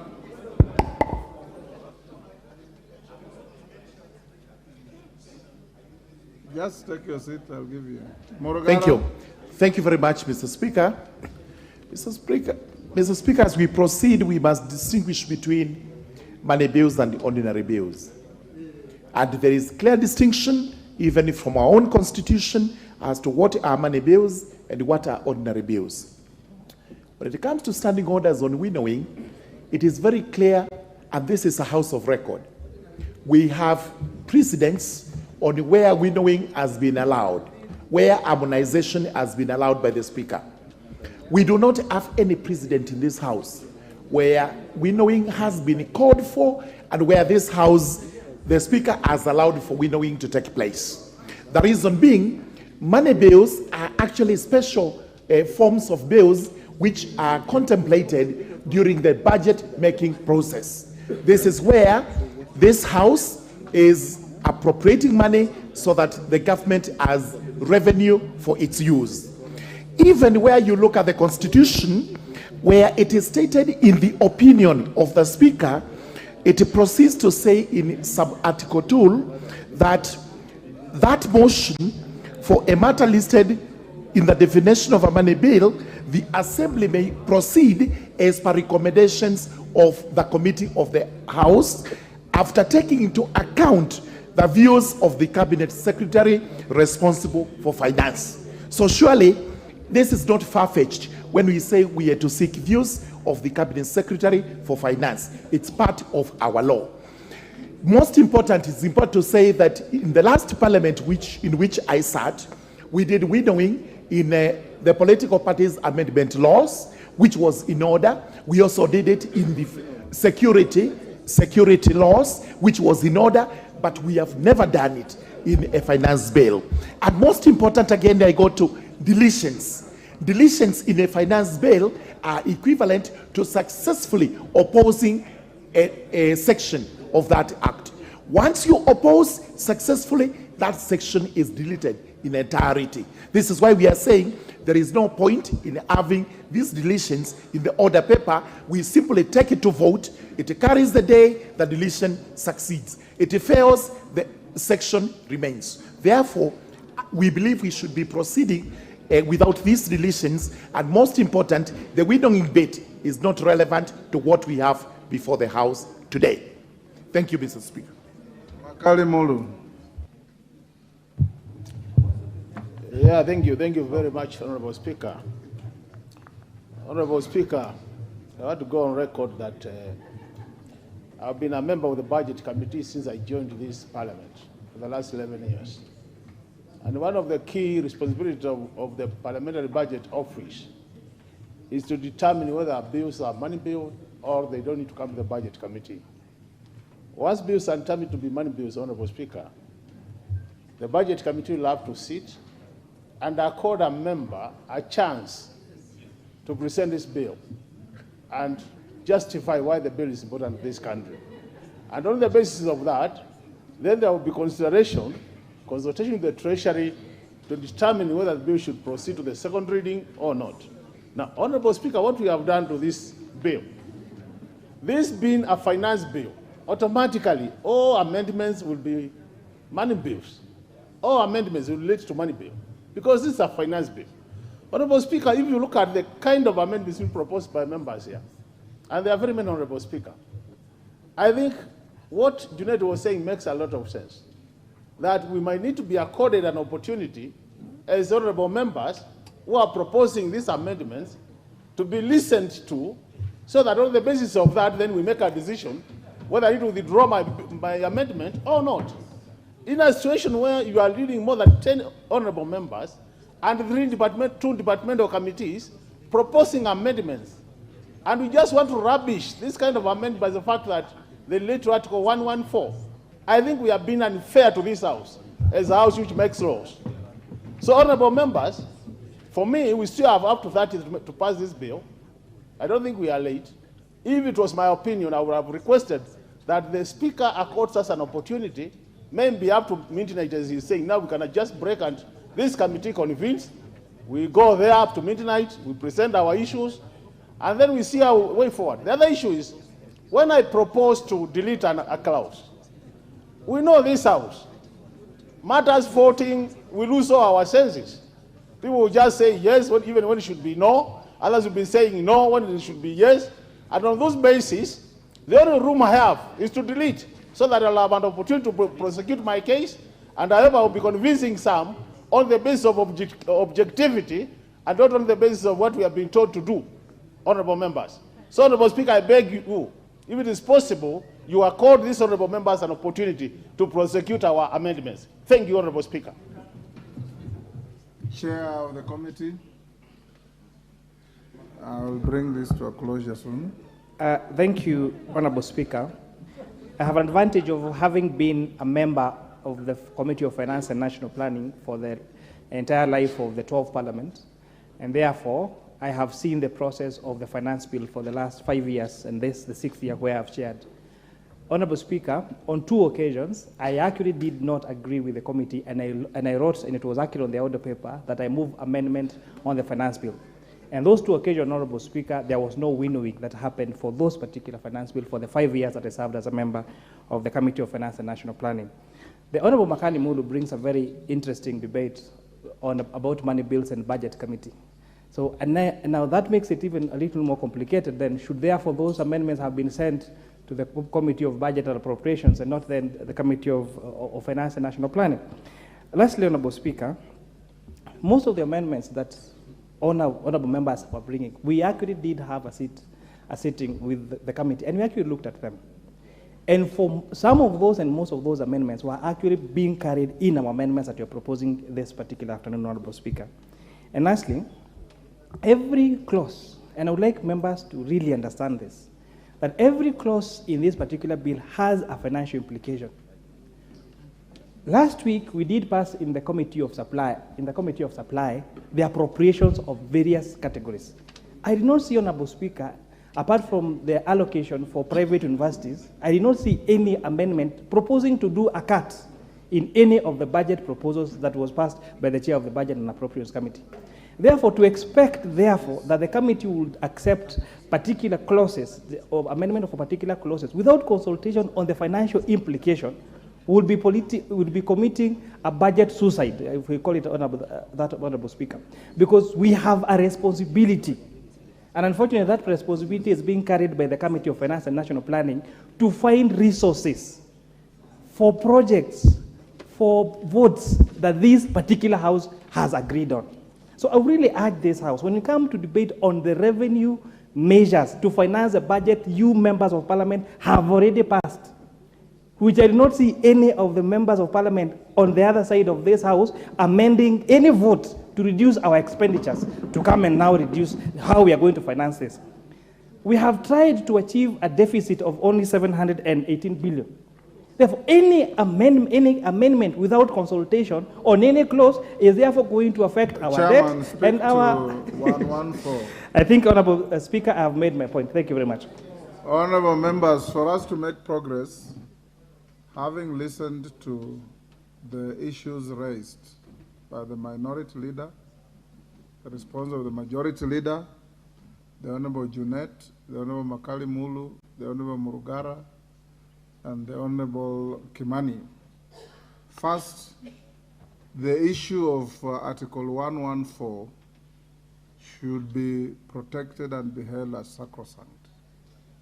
However, in the opinion of the Speaker, and this is not in any way President setting against 114, having looked at the amendments listed and the clauses in the bill that have attracted the highest proposals for amendments, and these are the following clauses: Clause 2, Clause 24, Clause 33, Clause 34, Clause 36, Clause 43, Clause 76, Clause 78. I will allow proposed amendments on those clauses to proceed regardless. The rest, order. Those of you who have filed amendments, you know the clauses you are amending. In my view, and in consultation with my clerks at the table, the clauses that have attracted the highest proposals for amendment, and it will not be good to lock them out. I want those who have proposed to prosecute them, are clauses 2, 24, 33, 34, 36, 43, 76, 78. I'll allow, regardless of my views on 114, and I want to repeat, this is not a precedent setting. It is a unique situation that I'll allow the House, in the interest of fairness and in the interest of arriving at a consensual bill that takes our country forward. You will be allowed to prosecute your amendments, and Honorable Kimani and Honorable Majority Leader and the rest be available to prosecute this in committee stage. As we go into the committee of the whole, I want to say the following.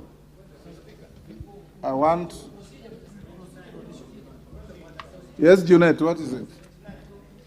Speaker, in accordance with your ruling, Mr. Speaker, now that has changed the dynamics of our engagement, I'm requesting, Mr. Speaker, that we adjourn for 10 minutes so that we appraise our members on those clauses that you have given.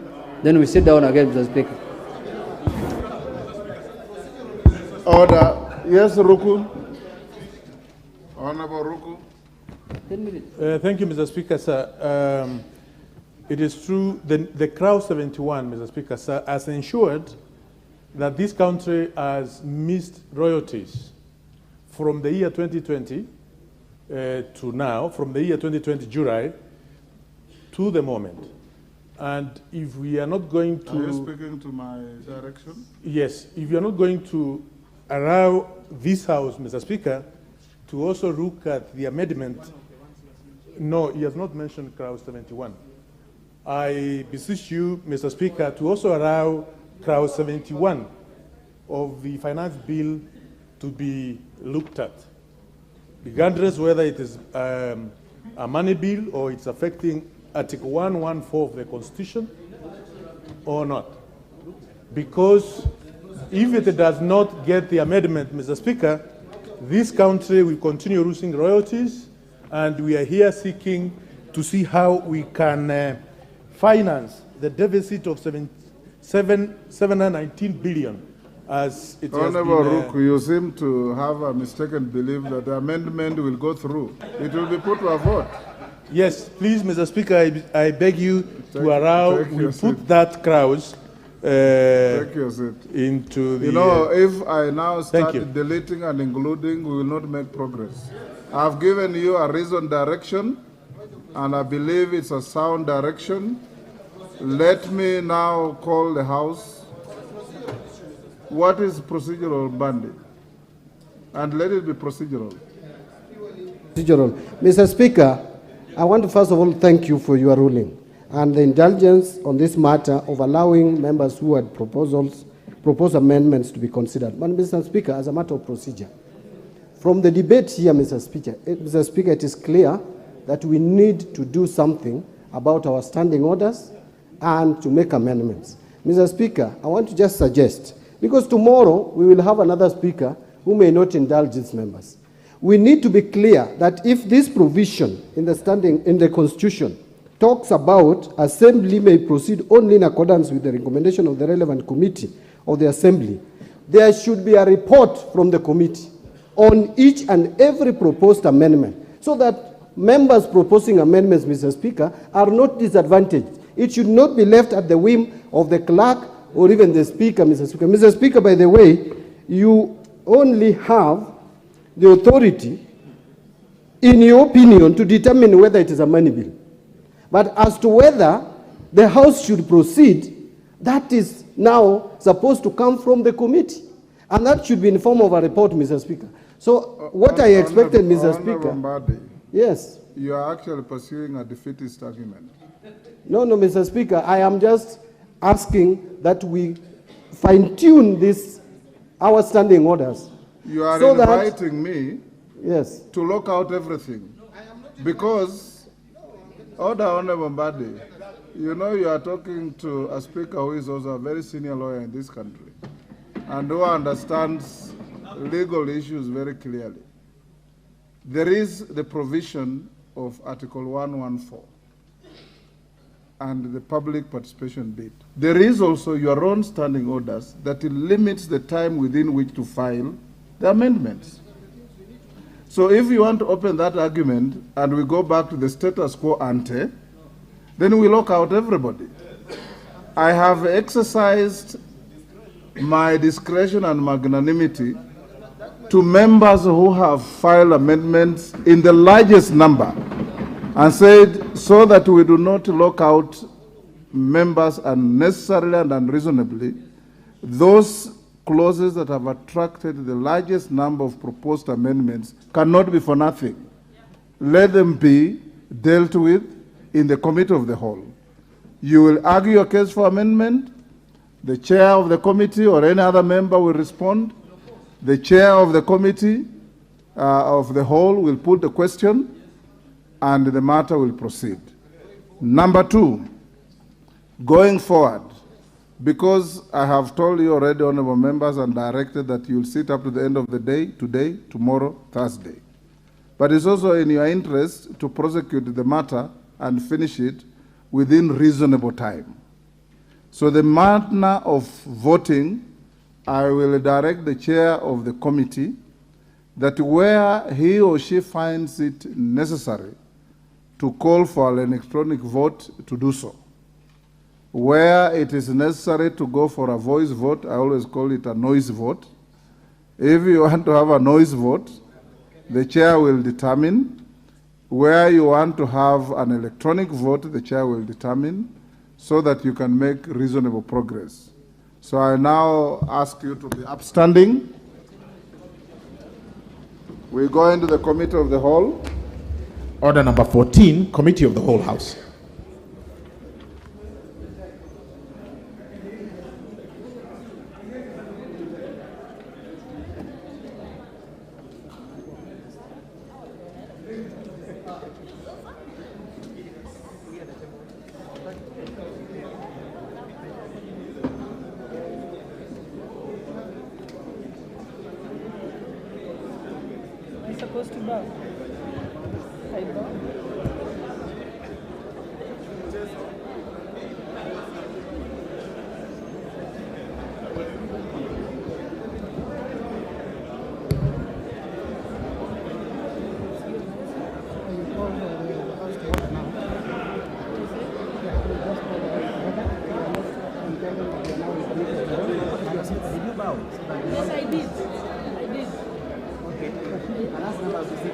Members, I already bowed and none of you are sitting. You may sit.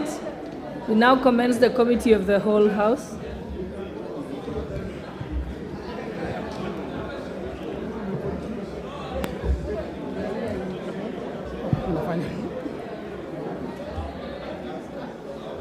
Two.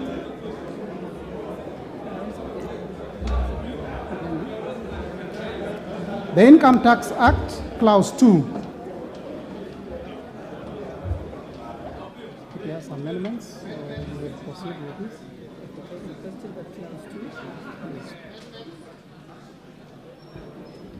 I now propose the question that Clause 2 be part of the bill. Mover to move the amendment. Chairperson. Honorable Chair, I beg to move that Clause 2 be amended as per the supplementary order paper. And essentially what we're doing here, Honorable Speaker, is changing the definition of winnings relating to betting, gaming, lottery, prize competition. And this is where we are only allowing the profit made on that particular bet by tightening the law so that the only money that is allowed to be deducted from the amount staggered is the amount that pertains to that particular transaction. So, Honorable Chair, this is just tightening this on the law. This matter has been litigated in court, and we are just trying to make sure that it is aligned with the court ruling and defines the gains made on betting by specifying that only the amount that is going to be allowed to be deducted from the amounts waggered or staggered is the amount that was used for that. It is amount, not amounts, that is used for that particular transaction and not transactions. And Honorable Chair, this also helps because there was a view that this could be abused, where if, for example, you place a bet of 1,000 shillings thrice and win after the fourth time, then what will be deducted will be the stakes that you've put the 3 times you've bet before. But Honorable Speaker, now this tightens up that particular law so that it's only the amount that is waggered or staked for that particular transaction. With that, I beg to move, Honorable Chair. Honorable Peter Kaluma. Yeah. I now propose the question that Clause 2 be amended as proposed. Okay, yes. Honorable Kaluma. Thank you, Chair.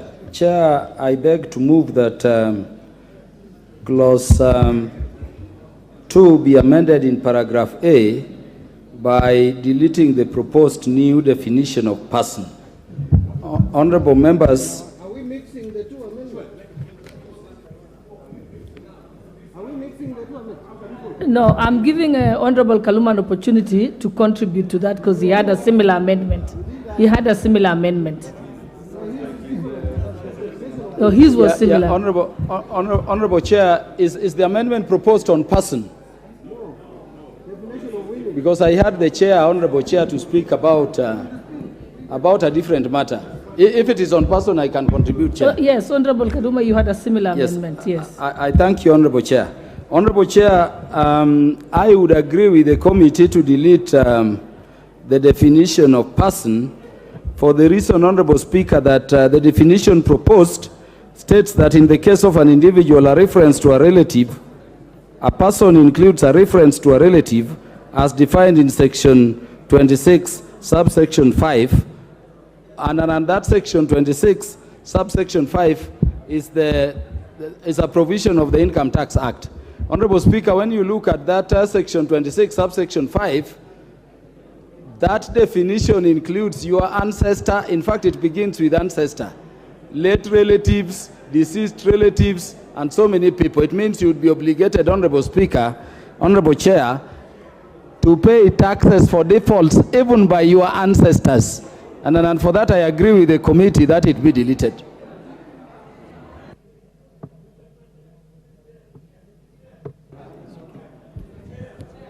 Yes, good the question.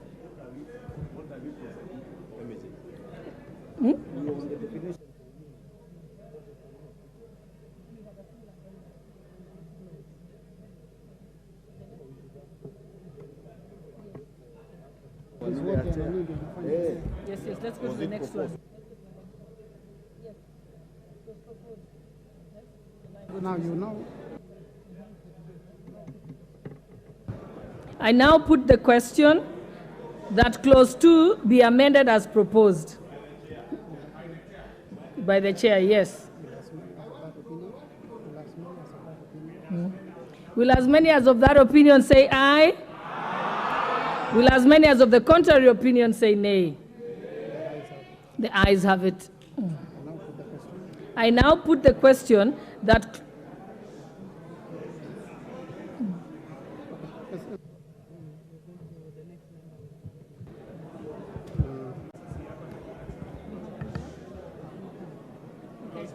Yes. Honorable Nyikal. Yeah. Thank you, Chair.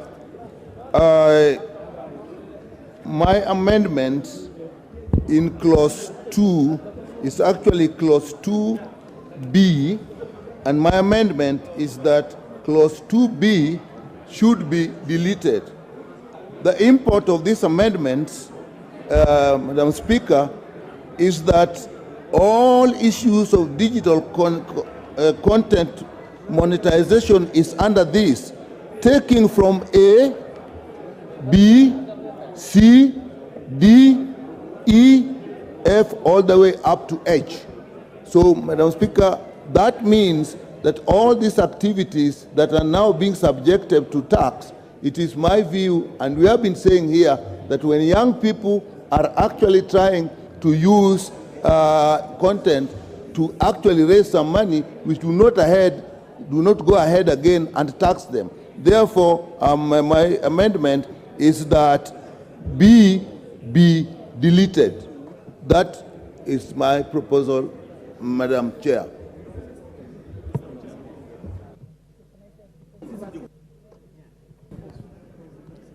I now propose the question that clause 2 be amended as proposed by Honorable Nyikal. Yes, nothing.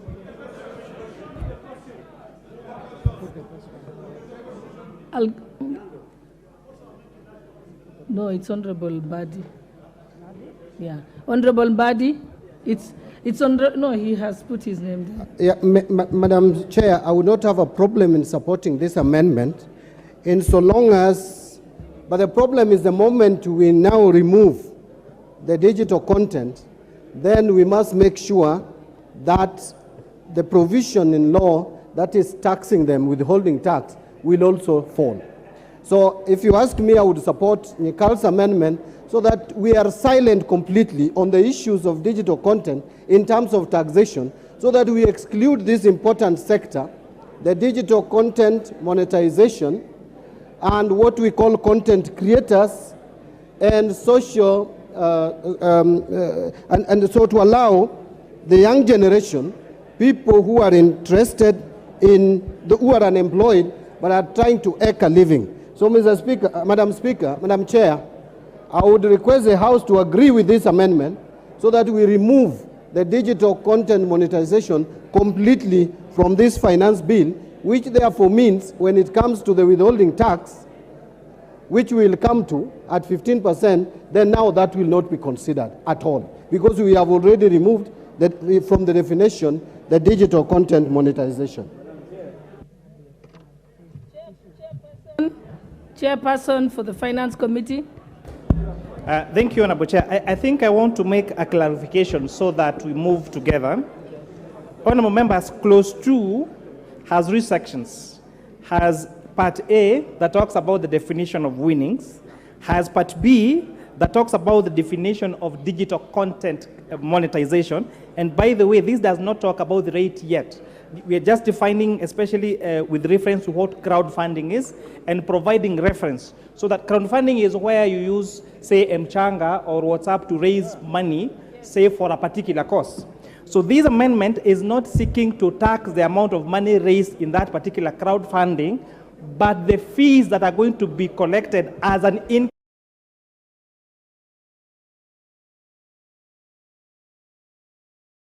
monetization, so that they are able to tax. Then part C, Honorable Osoro, this has 3 parts. It's important that we carry the members so that we know what we're doing. Part C is what Honorable Kaluma was talking about, deletion of persons. The committee has already proposed a deletion of that definition of persons that was giving liability to ancestors and family members and stepbrothers and stepsisters. So that is already, as per I moved, as amendment of clause 2. With that, I wanted to bring the House to speed. I thank you, Honorable Chair. Yeah, Honorable Chair, I was just letting you respond to the proposal by Honorable Nyikal. And then after that, I'll give you an opportunity to prosecute all your amendments as the Finance Chair.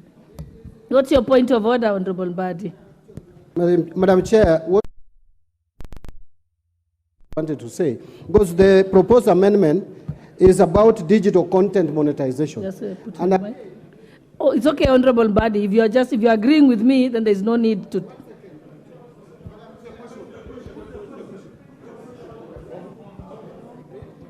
Just let him finish. You have a minute. You say put the question, and you don't even know what people are discussing. You're out of order, Honorable Mbadi. Just finish. I've given you a minute. Madam Chair, yes. On the issue of rates, we will come to that. And the moment we are done. Okay. Yes, thank you. All right. We've had you. Okay. I now put the question that clause 2 be amended as proposed by Honorable Nyikal. Will as many as of that opinion say aye? Aye. Will as many as of the contrary opinion say nay? Nay. The nays have it.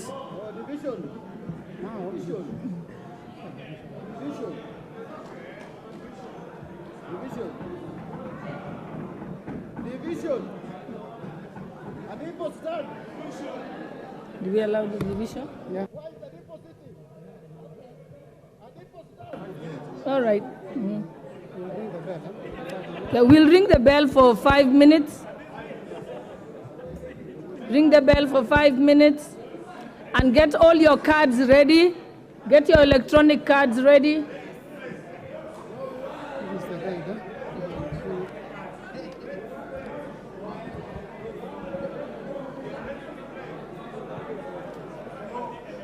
Honorable members. Yeah, I want to read.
Electronic. Electronic, but not everybody has a card. No, they spare cards. And the clerk had actually sent a message. There's 100 there. People have been told to bring their cards, and there are some spare cards which they can bring for you. I sent one. You sent for one, eh? Did you come on? Unipe hiyo mtu kadi yangu. Wapi kadi yangu? Hello.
amendments zimetupwa. No, these guys wanted, they want to delay. Yeah. So they don't already the speaker has directed about electronic voting, so there's nothing we can do. So I'll just cite standing order 70. Yes. And then say that in any case the speaker has not directed. Yes. So in which case we shall proceed.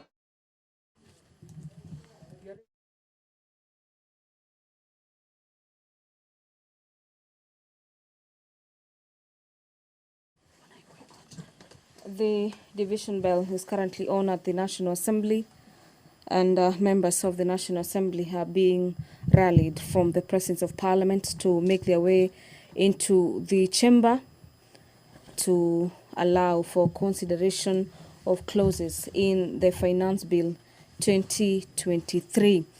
The Finance Bill currently, the members of the National Assembly are considering the clause 2 of the bill, where we've had members of the ruling party as well as the opposition being on divergent positions over this particular clause. And to just take you through the clause in the bill is that it is about the digital content monetization. The proposals in the bill is that the clause be amended in the proposed definition of digital content creation by deleting a paragraph E and substituting therefore with a new paragraph. This particular clause further offers for use of a logo, brand and catchphrase associated with content creator merchandises, sells ebooks as well as course or software. There is further proposals to delete paragraph H and substituting therefore with another paragraph H, A, that a content creator earns a commission or fees from crowdfunding. And the proposals is that there is a deletion of the proposed definition of a person.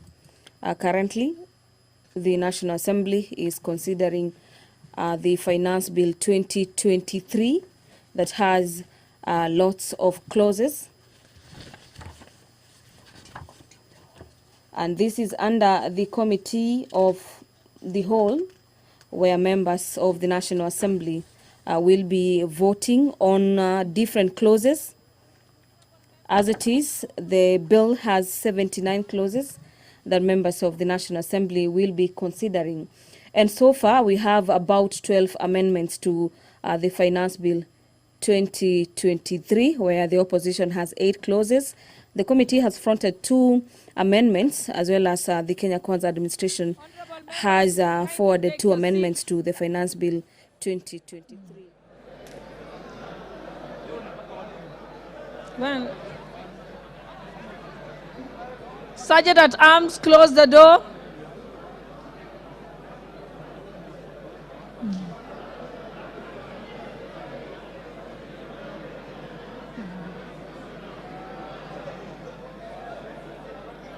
Honorable members, I wish to bring to your attention Standing Order number 70, as other members had raised the reason why we should undertake electronic voting. Standing Order number 70 says, unless the Speaker, for the convenience of the House, otherwise directs, voting on a division in the House shall be by electronic voting. And already the Speaker, when he was here, had already directed that voting will be by electronic voting.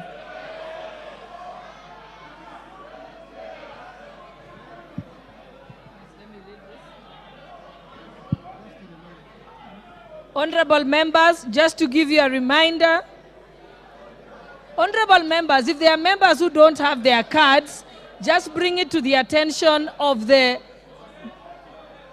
Yes, but you, honorable member, you're out of order. Don't shout. He's going, just bring it to the attention of the Sergeant at Arms. And then you go, just go and listen to them. Just bring it to the attention of the Sergeant at Arms. And honorable members, I will now just take you through that now that the card has stopped, the bell has stopped, the doors have been closed and the bus drawn, we would like to ask all members to log out. All members log out for 60 seconds.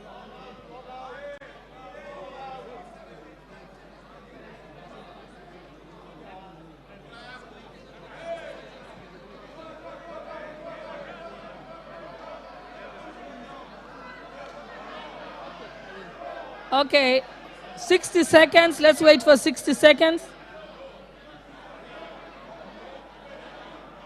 Who's checking the time?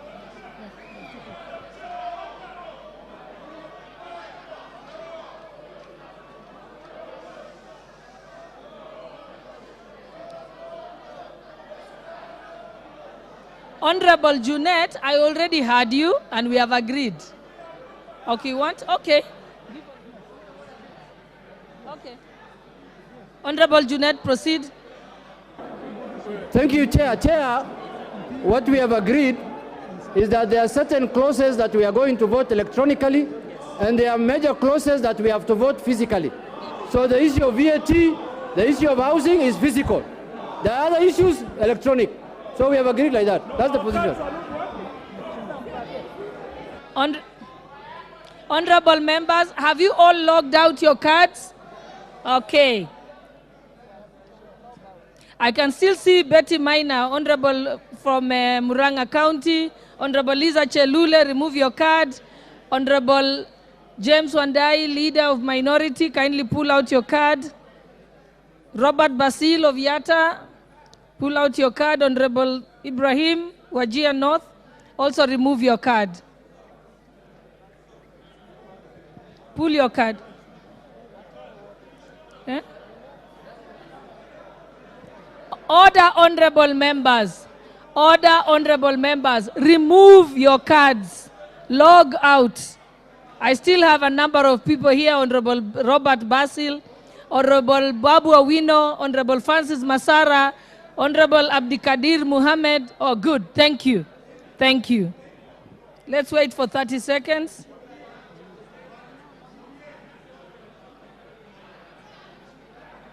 Check the 30 seconds and we log in.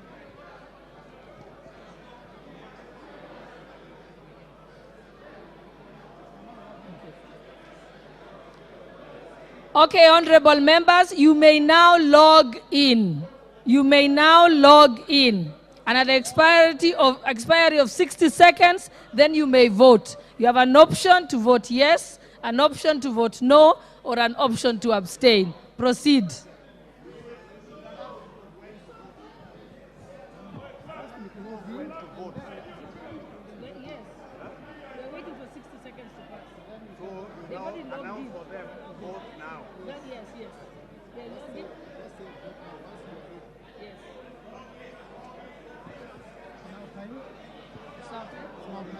Okay, honorable members, it is now time. You may now vote.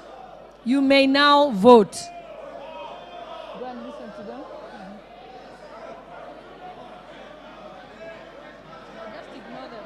I think they are doing it deliberately. Voting has not been deliberately. They have to display how many are in attendance first.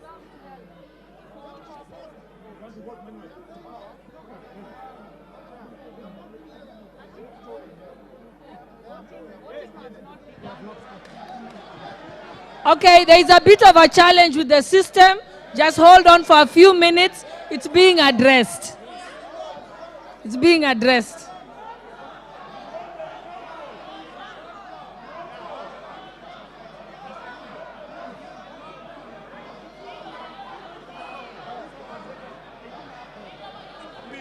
Why don't we vote by roll call? Yeah. Yeah, we said by roll call. Order members, order members. The IT team is looking at it. There is no need to get animated about it. No, there's no point to be animated about it. It's okay. We are going to do it. You know, we have to try first because... Okay, it didn't work, eh? It didn't work. Okay, honorable members, we shall start roll call voting now because the system isn't working.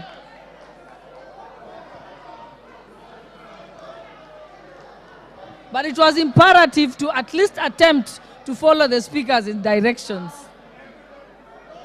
Have a seat, sit down. Take your seats, tell your team to take their seats. Honorable Wandai. Honorable Wandai, your team are the only ones standing. If you could kindly ask them to sit. Honorable Fatuma Migori, kindly take your seat.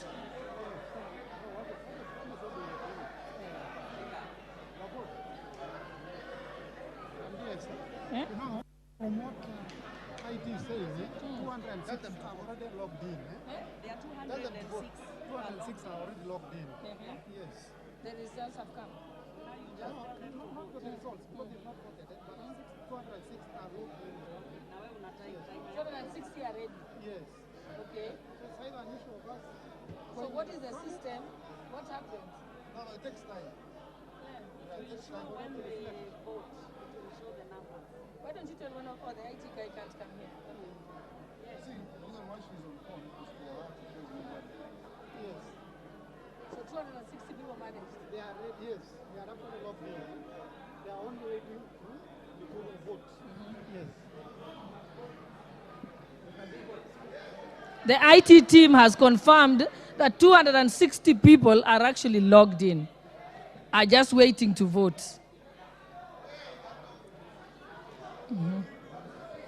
Just hold on, they're trying to make sure that everybody's on it.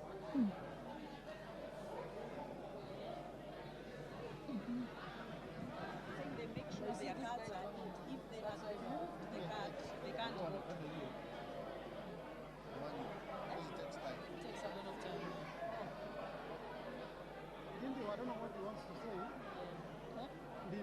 Okay. Leave Dindi. Thank you very much. Thank you very much, Honorable Speaker. Honorable Speaker, I have been to this House several occasions, and most of the time that we actually try to vote digitally, Madam Speaker, it has not been successful. I'm wondering whether it is a coincidence, Madam Speaker, because this House has invested colossal amounts of money in making sure that we are able to vote efficiently and especially digitally. Madam Speaker, we must relook at the entire IT team of this Parliament, Honorable Speaker, so that next time, if there is capacity they need, we capacitate, but we need to be efficient, Madam Speaker, in terms of voting, because I don't think this is a coincidence. This is normal. Thank you. Thank you. There.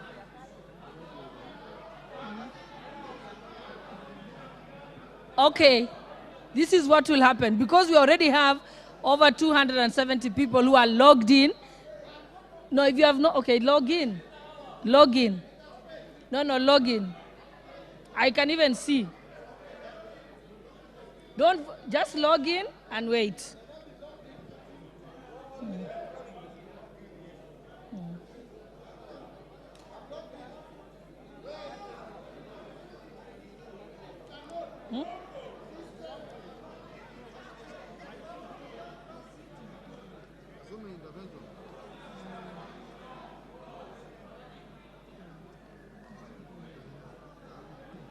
Honorable Mbadi, I can see your name.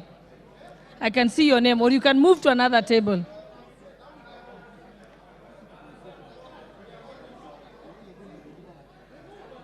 I can see your... Honorable Mbadi, you can move to the next one and try and do it on the other one.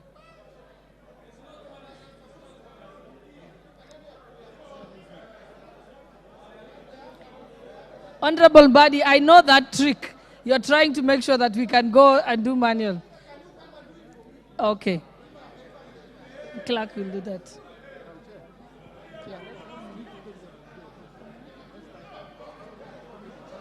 Okay. All right, we can give it one more try before we resort to another method. So let us all log out. Let us all log out. Let us all log out. Honorable Wandai, let us all log out. And then, has everyone logged out? Okay, let's wait for a few seconds. Yusuf Muhammad, Wajir West, pull out. Okay, all right. Now we can start again. Amos Mwango of Starehe, kindly remove your card. Don't log in until I tell you. Log out. Stay away until I tell you. I will tell you. You can ask for a spare. You can easily ask for a spare card.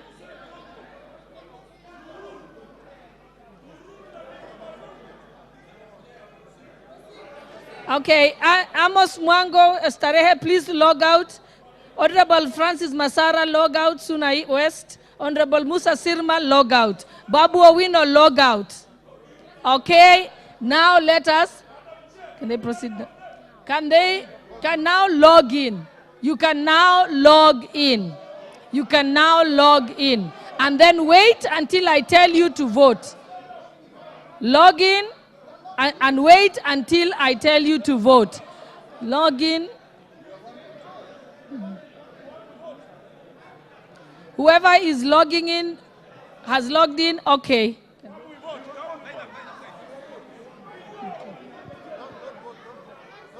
Yeah, do not vote yet. Just stay logged in. Do not vote yet. We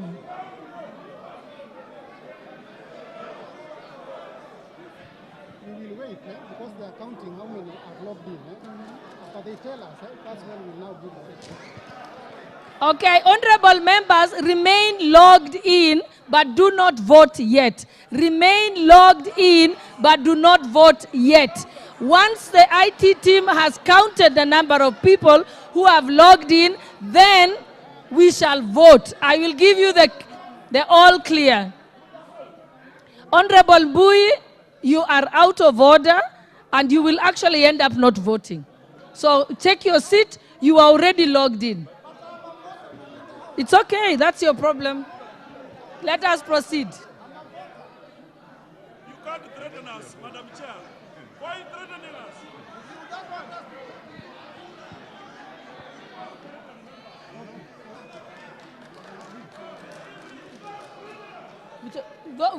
We'll vote. We are going to proceed to vote, but wait. We are just waiting for the go-ahead from IT, and then we'll tell you to vote. We shall proceed.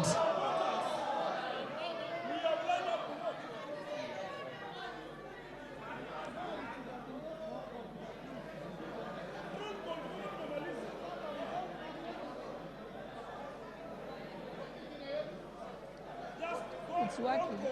Imagine we would have finished by now. And you even know our votes. It's not working.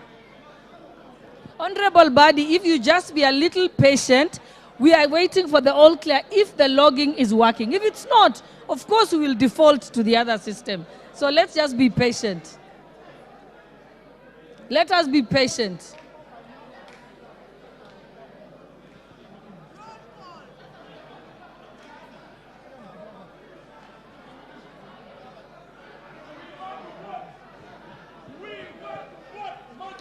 Honorable Wanami, you're out of order. Just be patient. We are trying to check the system. I said in case the system does not work. You can get one from Sergeant at Arms. They can bring you one.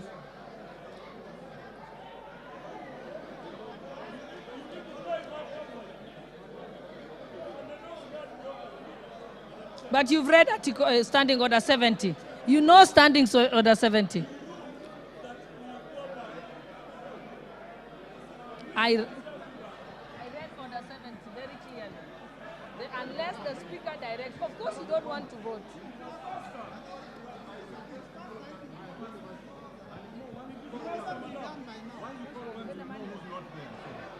Just be patient for 2 more minutes. If it doesn't work and not everyone has logged in, we shall revert to the manual system.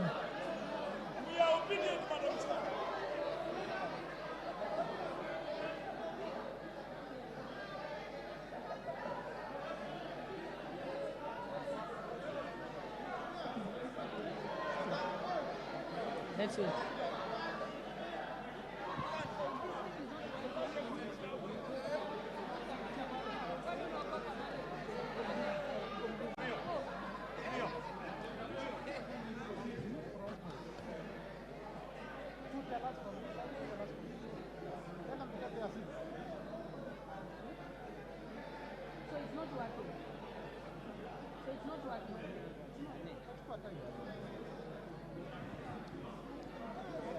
Okay, it seems apparent that the system is not working.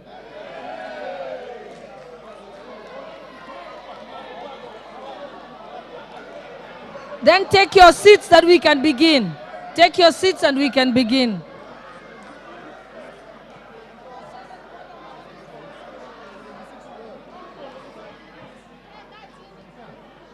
Just to maintain order, direct that you read this, that everybody should be maintain order.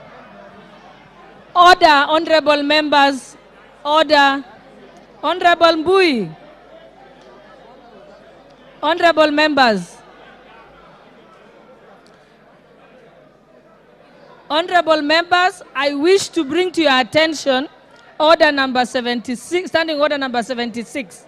During division, members shall maintain order in the House and shall be in their designated seats and must remain seated until the result is announced. So, honorable members, let us obey our own standing orders.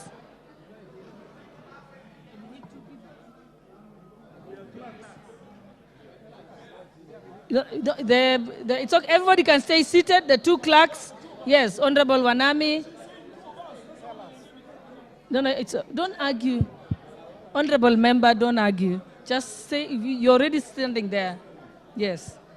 Not everything has to be aggravated. Okay, two people from this side. Honorable Pukose.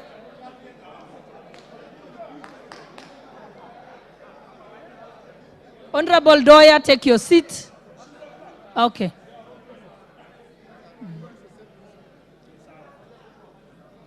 Honorable Wanjala, you're out of order. I just read Standing Order 76, that you must maintain order and be seated during division. If not, you'll be out of order and may have to leave the chamber. Take your seats. Honorable Owino, take your seat. Member for Karachu on your seat. Oh, Mumias, I can't see him.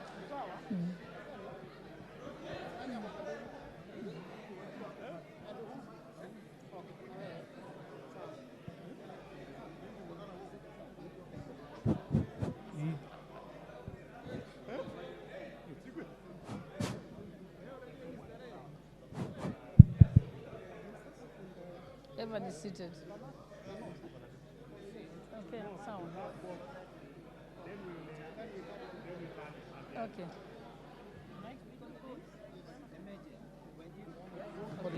Itafanya nini? Just that. Yes, just sit. Then advice.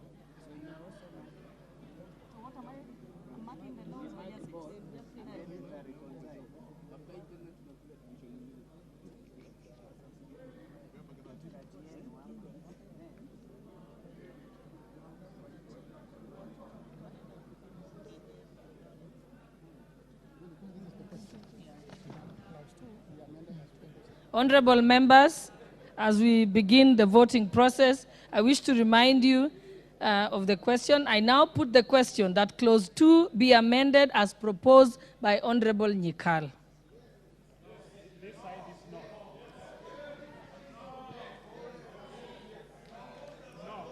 Okay, we shall now have the names read out by the clerk.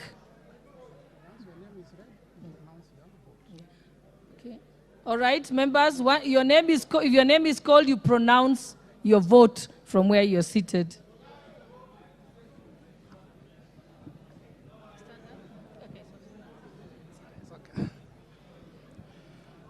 Chepkonga Kiprono Samuel. Chepkonga, votes no. You mark.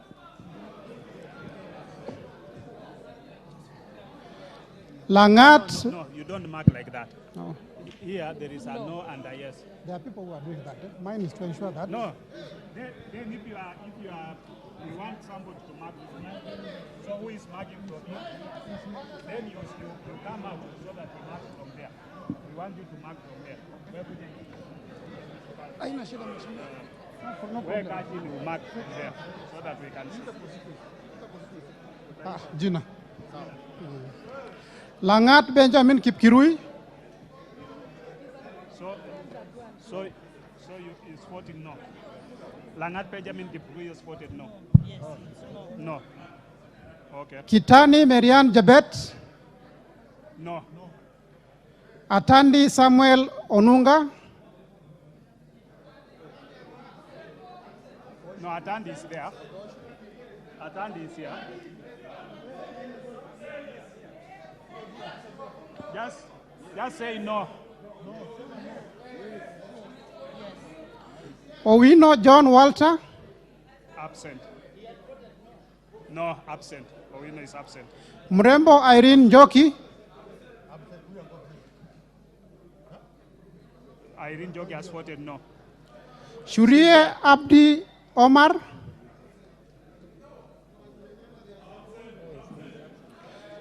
Sergon Florence Jamatia. Kandie Joshua Chepiegon. No. Kipkoros Joseph Makilap. Kamuren Shaus.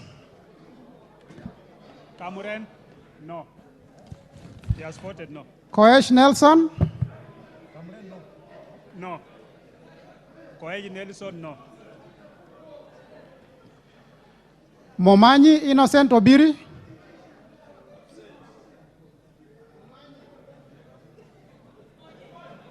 Momanyi Innocent Obiri. Absent. Barongo Nolfason Obadia. Borongo is there? Yes. Votes yes. Alpha Miruka Ondieki. He's voted no. Lynette Chepkorir. No. Kilel Richard Cheruyot. No. Yegon Richard Kipkemoy. No. Mamwasha Onchoke Charles. Onchoke? Onchoke Charles. Ogola Gideon Ochanda. No. Osero Patrick Kibagendi.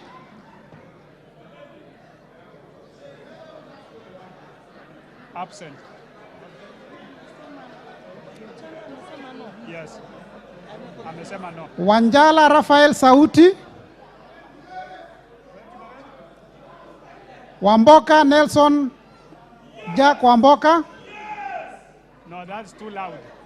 It's a spoiled vote. Wambilianga Catherine Nanjala. No. Yakub Ado Kuno. Do no. Yakub Ado Kuno. Absent. Komingoi Kibet Kirui. Komingoi Kibet Kirui. Komingoi. Kirui.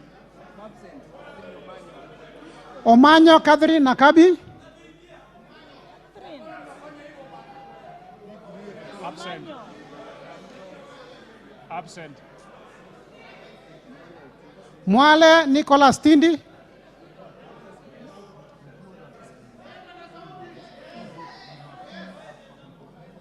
Oyula Joseph Mahero.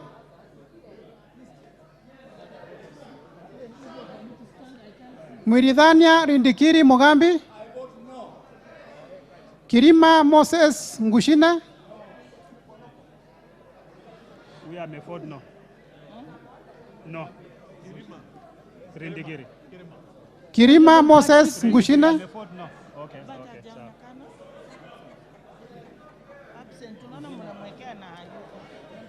Shimbwa Omar Mwinyi. Koech Victor Kipngetich. No. Barasa Patrick Simiyu.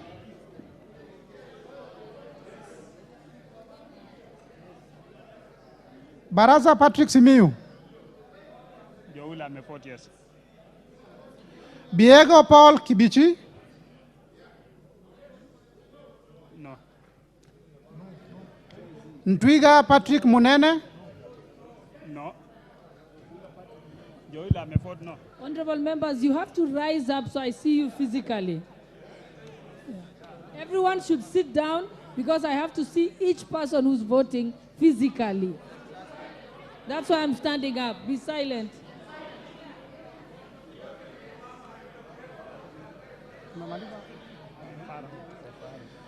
Mahalim Farah. Absent. Huh? Mahalim Farah. Ndio yeye amenyamaza. He has voted no. No, Farah has voted no. Well, it can't be spoiled. He has voted no. Elashi Beatrice. Elashi Beatrice. Yes. Kindly rise and speak up loud. Okay. Waweru John Kiari.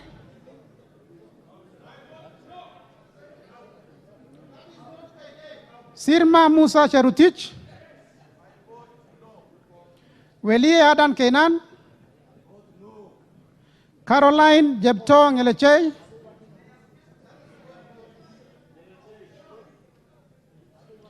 Gadhiru Mejadong Benjamin. His votes no. Uko nyuma. Honorable Fatuma, you're out of order. You're supposed to be silently on your seat. Yes. And that's the second warning, by the way. Yeah. Ongili Babu Owino.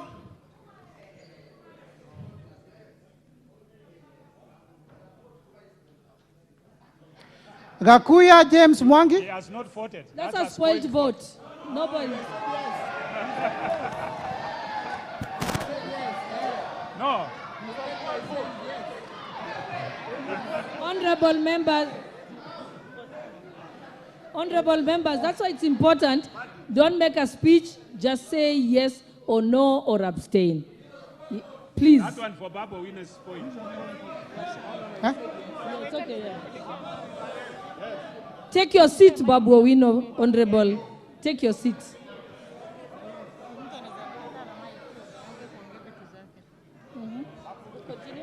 Gakuya James Mwangi. Gakuya James Mwangi. Absent. Mawadhe Julius Musili.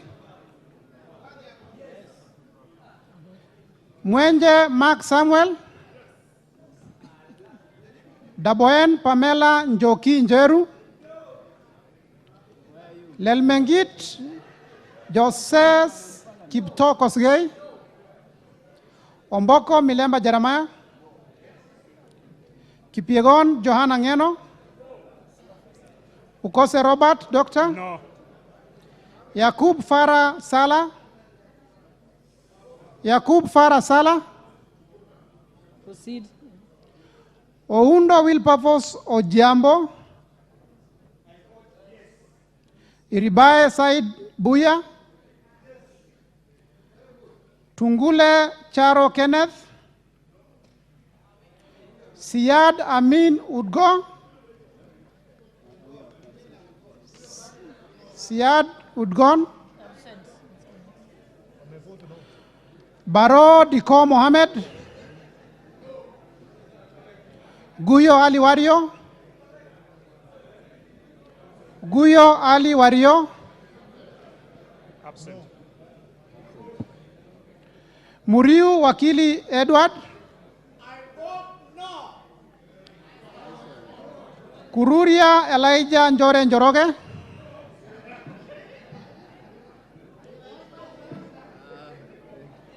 Kagombe Gabriel Gaduka. Odhiambo Elisha Ochieng. I vote no. His vote no. Gethenji Robert Gishimo. He votes no. Wanjira Martha Wangare. Wamushomba Gadhoni. Abstain. Gimose Charles Gumini.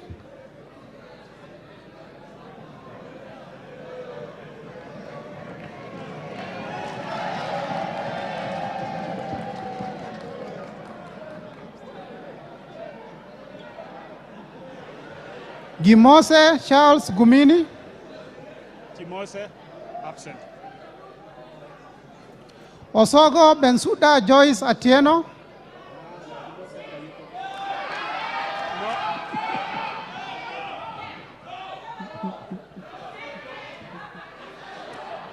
Kaluma. I may vote no, na vote yes. That's a spoiled vote. Kaluma George Peter Opondo. Karidho Kiili Daniel.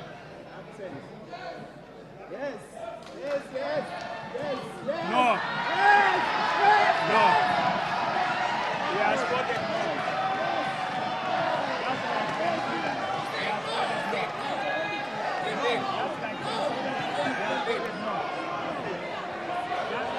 no. Order, honorable members.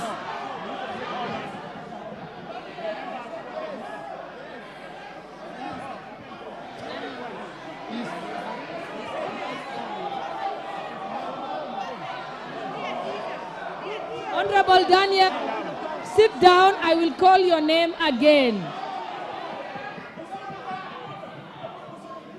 Osoro, please, Honorable. Okay. Call the name. Karidho Kiili Daniel. No. Thank you. We'll also take a repeat and call out Honorable Suda. Bensouda also. Bensouda, Honorable Bensouda, take your vote again. Okay. Thank you. So now neutralize. Manaiba Julius. Honorable Bayu, Honorable Bayu Kilifi, take your seat. Fatuma, this is the third time. Aya, proceed. Julius Taitumu. Mwirigi John Paul. Abdi Ali. Mwirigi is no. Even Kaitumu ni no. Amesema no. Abdi Ali. No. Shinali Bernard Masaka. Shinali Bernard Masaka.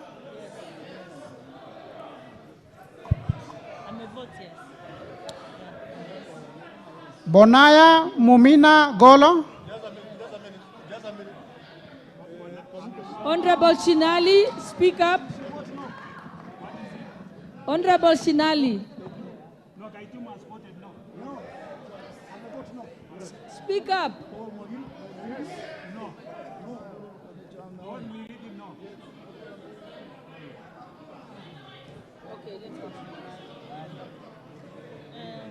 Mumina has voted no. I take Bonaya Mumina no. Lomwa Joseph Samal. Joseph Samal absent. 2B Bidu Mohammed. 2B and 40 yes. Badibadi Twalib. Ndongo Njoroge Koimburi.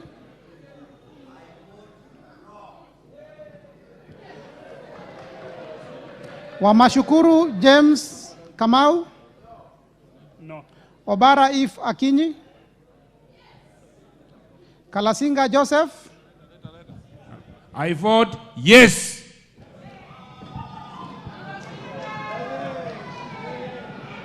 Titus Lote. Order members. Titus Lote. Lote no. Bas. Titus Lote. Titus Lote.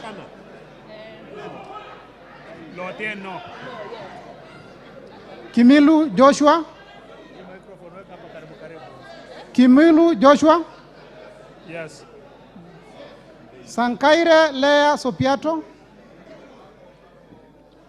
Honorable Wandai, Honorable Member for Minority Leader, Tafadhali, ask them to keep the voices down so we can hear everyone. Sankaire Lea. Okay.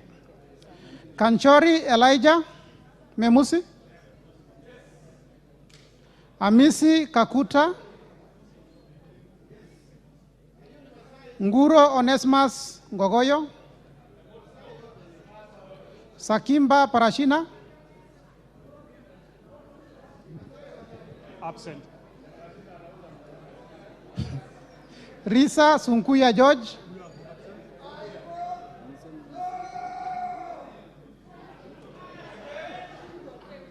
Muanda Elsie. Katana Paul Kahindi.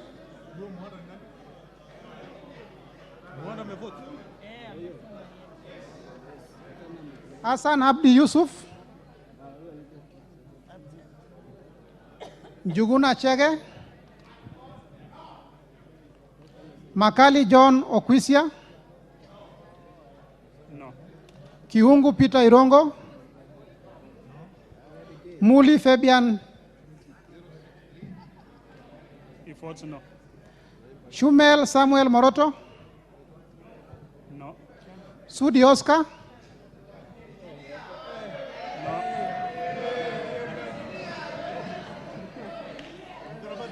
Okwome Andrew Adipo. Karauri Ronald Kamuiko.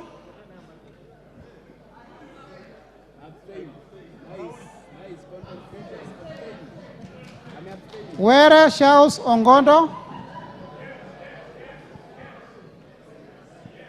Were Shaus Ongondo. Mbui Robert. Korir Adams Kipsanai. Kipkoesh Gideon. Honorable Babu Owino, kindly take your seat. Take your seat.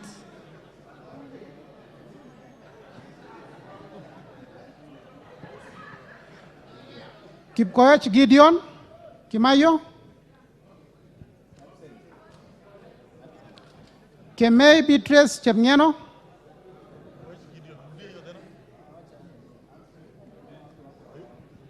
Absent.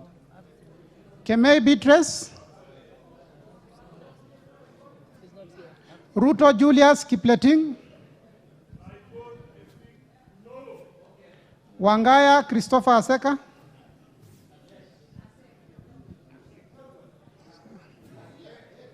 Wanjiko John Njuguna.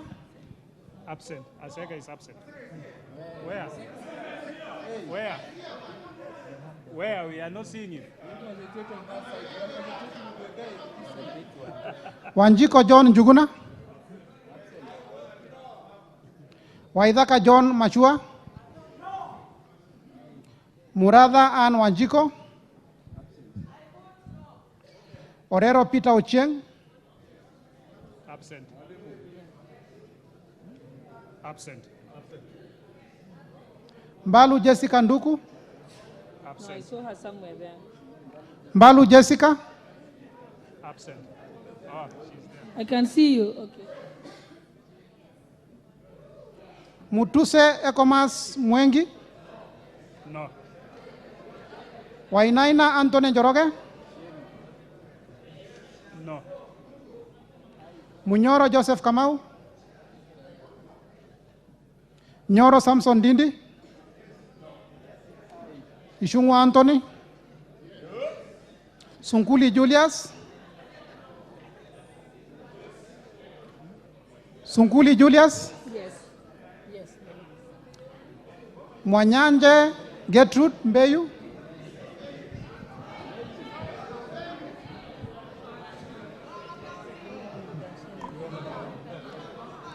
I vote yes to the amendment. Thank you. Baya Owen. Kitty Richard Ken Chonga. Absent. Zambia Thaddeus Kidhua. Mutua Didmas Barasa. Bisau Morris Kakai.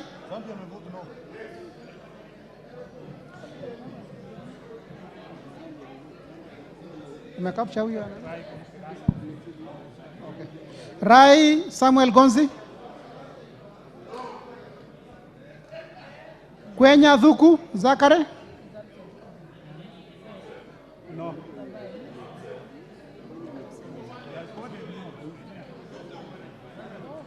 Kwenya Dhuku. Is there? He's voted no. Okay. Na ule? Oh. Nyinyi ni kumaka. Sisi ni Muia Wanjiko. Muia Wanjiko.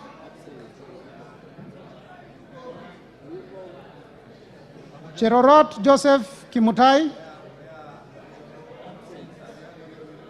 Cherorot. Cherorot Joseph Kimutai. Cherorot is saying no.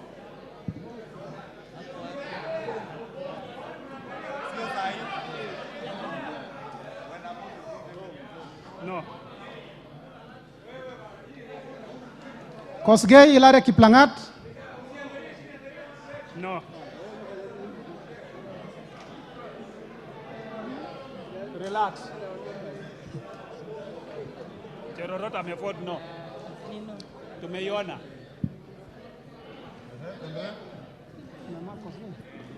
Koskei? Maina Jane Jerry. No. Gitari Joseph Gashoki. No. Uko nyuma. Bedzimba Rashid Juma. Aburi Donye Doris. Yes. Ruth Adhiambo Odinga. Oron Joshua Odongo.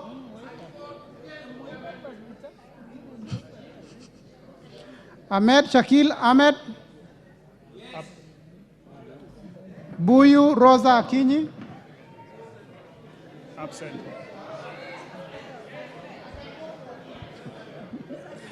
Kasalu Irene Mudhoni. Mulu Makali Benson. Mbai Nimrod Mbithuka. Mbai is absent. Mboni David Malika. Malika. Mboni.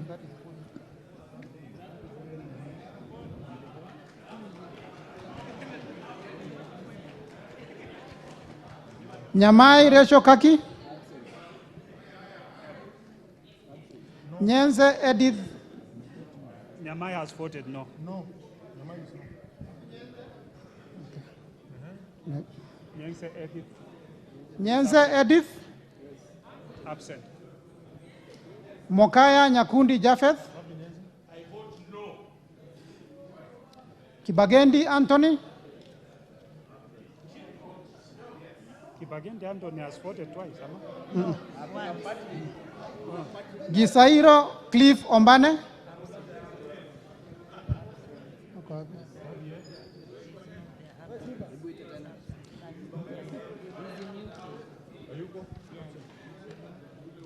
It's disorderly to try and attempt to vote on behalf of someone who's not present.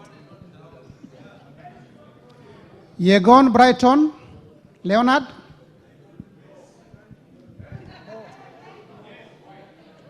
He has voted no. Kiprono Mutai Alfred.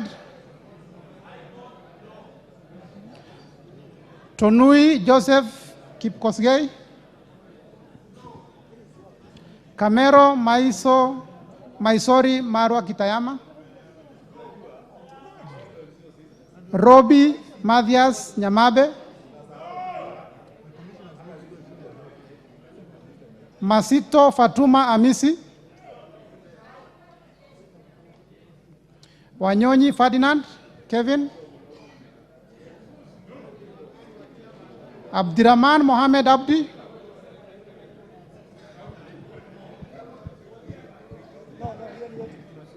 Abdirahman Mohamed Abdi.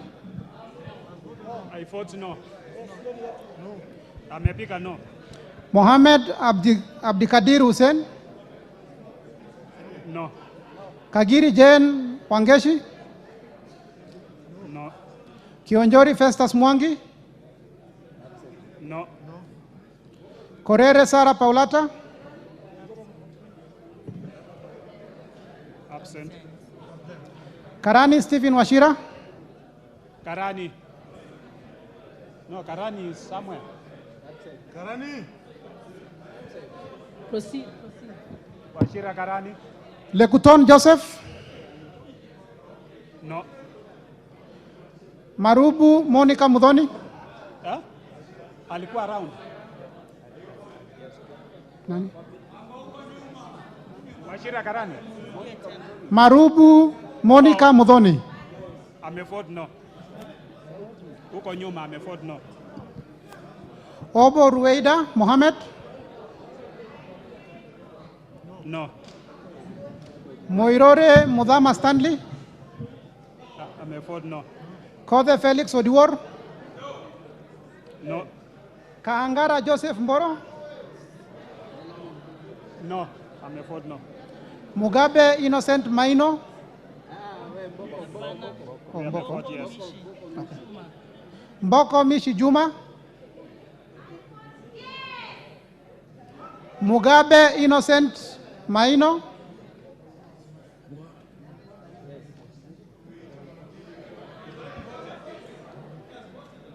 Amevote yes. Hapo ametikiwa.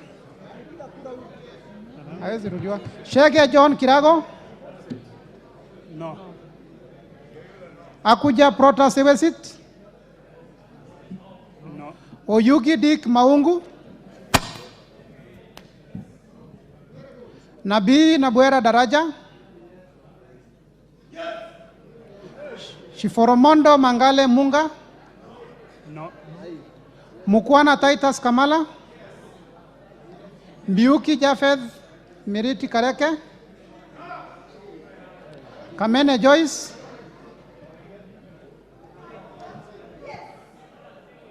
Mule Caleb Mutiso.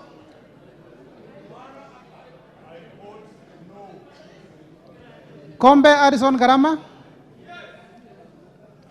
Omwera George Aladwa. Kiamba Susan Dunge.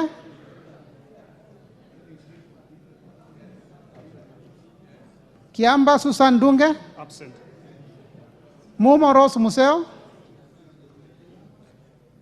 Ayuko absent. Injendi Moses Malulu. Mnyasi Amina Laura. Abdullahi Bashir Sheikh. No.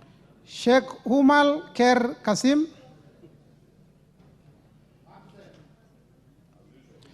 Abdirahman Mohamed.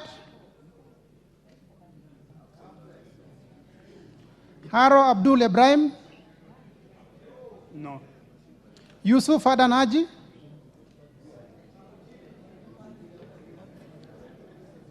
Yusuf Adan Haji. Absent. Mukunji John Gitonga.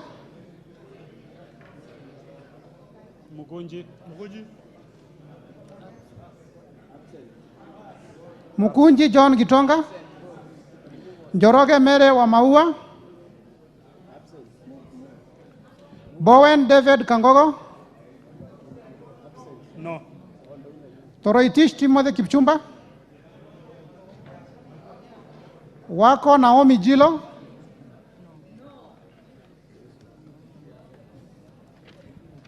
Mwalio Joshua Mbidhi Mutua. Odanga Geoffrey Mahoa. Absent. Oluoch Anthony Tom. Gishuki Edwin Mugo. No. Kahugu Eric Mwangi. No. Tandaza Kasim Sawa. No. Nabulindo Peter Oscar. Absent. Yes. Nabulindo. Oh yes. Yes. Mule Stephen Mutinda. Hayuko. Wapi Mule? Wapi Mule? Mule, where is he? No, Mule is not there. Mule Stephen Mutinda. He's not there. Absent. You can't give him he's absent. Kingola Patrick Makau. Absent. Ruku Geoffrey Karioki. Yes. No. You fought no. Yes. You fought no.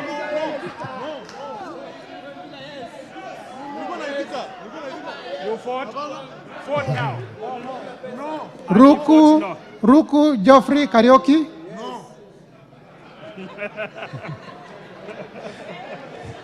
Where's the vote? Nebat Bernard Morioki. Marioke, no. No. Nzioka Erastus Kivazu. Nziokani, yes. Kailemia Elizabeth Karambu. But ule mwingine ni no. Muriuki ni no. Absent. This one is wapi? Endelea. Continue. Kilemia Elizabeth. Kailemia Elizabeth Karambu. No. Okay, hold on. Honorable Nebat Bernard, could you kindly take your vote again? Let's proceed.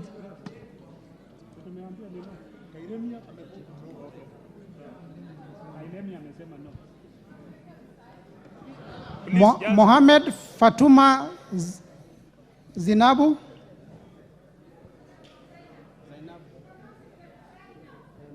Sinap. Proceed.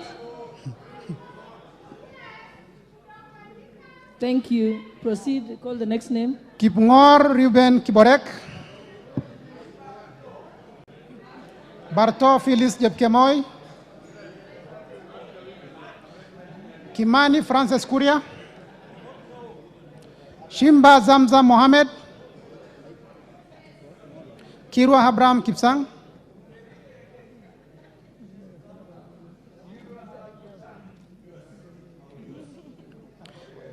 Jaldesa Guyo Wako.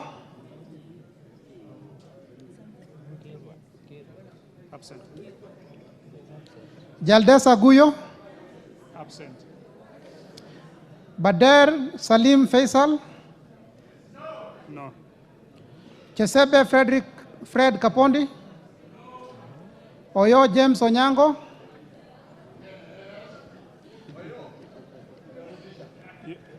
Gishoi Kagushia. Gishoi Kagushia. Salasia Peter Kalerwa. Naika Johnson Manya. Kagusha, no.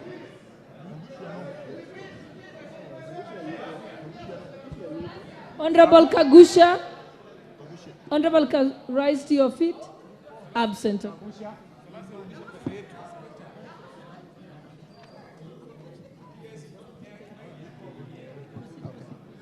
Maina Betinjeri. No. Mashele Mohamed Sud. Musau Vincent Musioka. No. Shake Peter Mbogo.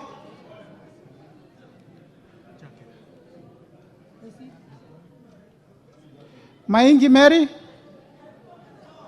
Moliongi Gideon.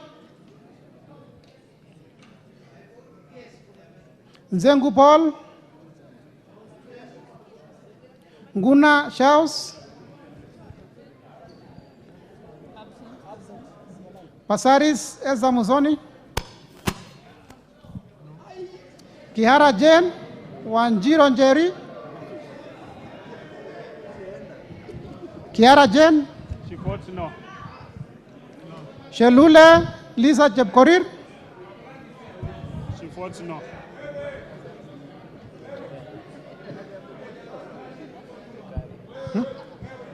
Jikaria David.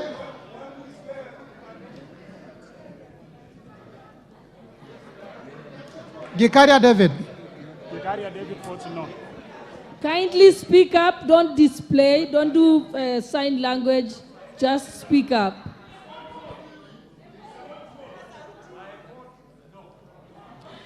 Arama Samuel.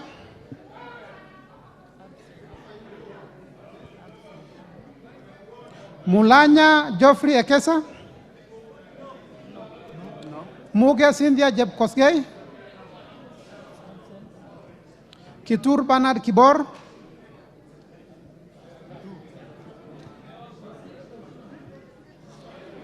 Tonkei Rebecca. No. Aramat Lemanken. No. Pareyo Agnes Mantane.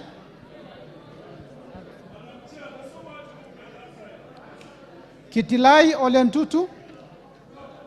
No. Member for Kajiado County.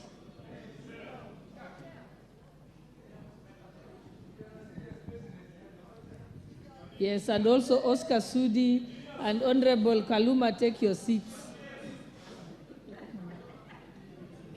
Tongoyo Gabriel. Wangwe Emmanuel. Gashagua George. Owino Martin Peters. Ashakwa George is no. GK Masharia Karaoke. No. Chepkon Charity Kadambi. Guyo Hade Wario. Absent. Abdul Rahim Dawood. He votes no. Nyamoko Johach Nyamashe. No. Owor Joshua Duma. Mohammed Ali Mohammed. No. Mongina Jerusha Momanyi. Gitau Faith Wairimo. Odoyo Okelo Gerard. Janda Zahir. Manduku Daniel Ogoka. He has voted no. Odege Tom Mboya. Washira Rahab Mukami. No. Repeat for Manduku. He said no. Madenge Duncan Maina. no. Maina, no. Mushira Maiko Mwangi. No. Kiarao David Njuguna. No. Wainaina Maiko Wambogo. No. Kosing David Losiakou.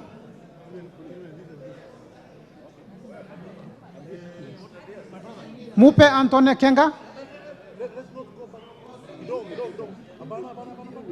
No, what is the problem? The problem is maybe Masharia Maiko Mwangi and See, they have voted no. No. Yes. No, They have It's voted. okay. They have No. voted no. They have voted no. They have voted no. No. They have voted no. Madam Speaker, we cannot have Babu here and no. They have voted I'm the chief agent. I'm the chief agent. I'm the chief agent. Wago has come back. Now step down. Wago is back. Wago is back. Wago is back. Wago is back. We can't have three. They have voted no. They have voted no.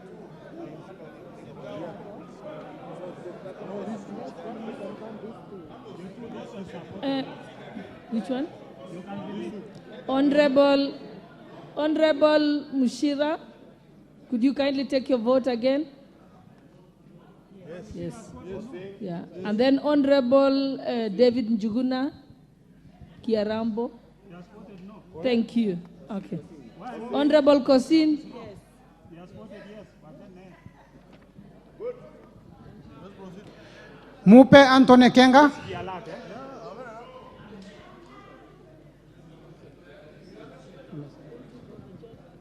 Mupe Antone Kenga. I'm a vote no. msikize, so that, Ndio ule uko mwisho. Gogo Lilian Acheng. Absent. Oh, where? That's a spoiled vote. Can you say yes or no?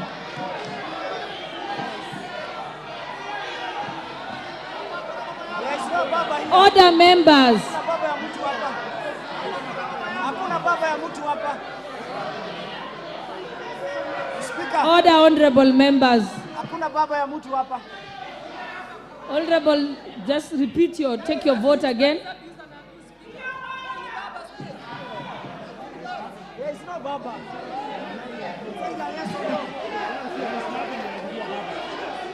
There is no baba. Baba ya mtu, that's a spoiled vote. Hiyo ni spoiled vote. Hapana, sio spoiled. Hiyo ni spoiled. Wewe tuendelee, my friend. Order, honorable members. Order, honorable members.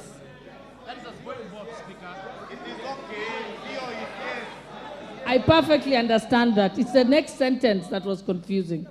But she has clarified. You may take your seat, Honorable Gogo.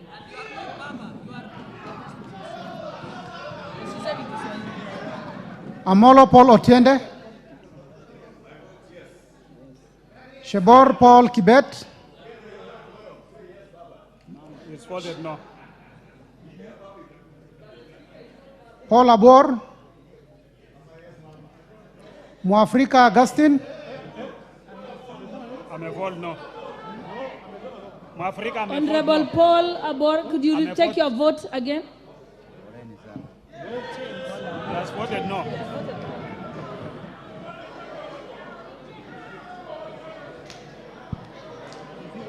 Mwafrika Augustine. Amepiga no. Mwafrika amepiga no. Honorable Mwafrika. He has voted no. Francis Kajwang. Absent. Kingara Simon Nganga. No. Karemba Eric Mushangi. No. Longova Sloya Clement. No. Luyai Kale Mamisi. Absent. Raso Dido Ali. No. Lenguris Pauline. Amevote no. Lentoi Johnny Jackson Lekumontare. Letipila Dominic Eli. Lesuda Josephine Naisula. Nikal James Wambura.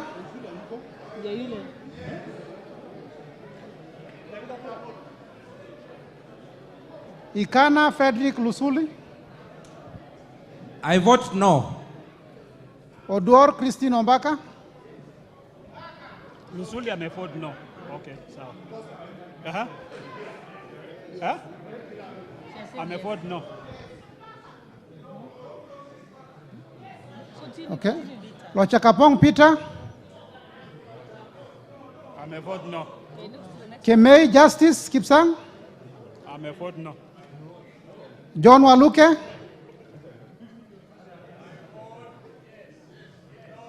No. Sigei Francis. Sigei Francis amevote no. Dr. Shadrach Mwiti. No. Onyego Silvana Sosoro. Kiplagat David. Maina Mwago Amos. I vote yes. Yes. Odhiambo Millie Grace. Omondi Karoli. Omondi Karoli no. Gashobe Samuel. No. Mohamed Junet Sheikh Nu. Masara Peter Francis. Mizigi Lydia Aiga Munene. No. Mizigi amevote no. Abdullahi Amina Dika.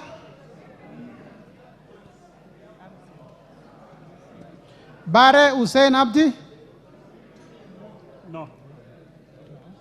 Buire John Okano, No, where is he? Buire John Okano, He's not, no, he's absent. Oku Edward Kaunya,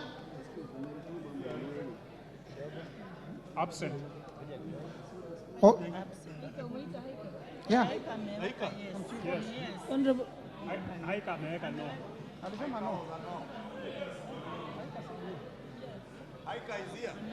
Honorable Aika, just take your vote again. Thank you. She's just polite, it's all. Otusho Mere Emase, No. Mwangi Geoffrey Wandeto, No. Murugara George, Nduyo Susan Ngoge,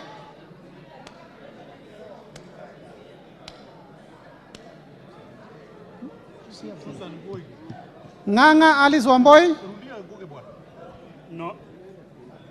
Kas- Nduyo Susan Ngugu. Ako. Susan ako ngui. Huyu wa Tharaka Nithi. Susan Gugi. Honorable Susan Gugi Taraka. Okay, proceed.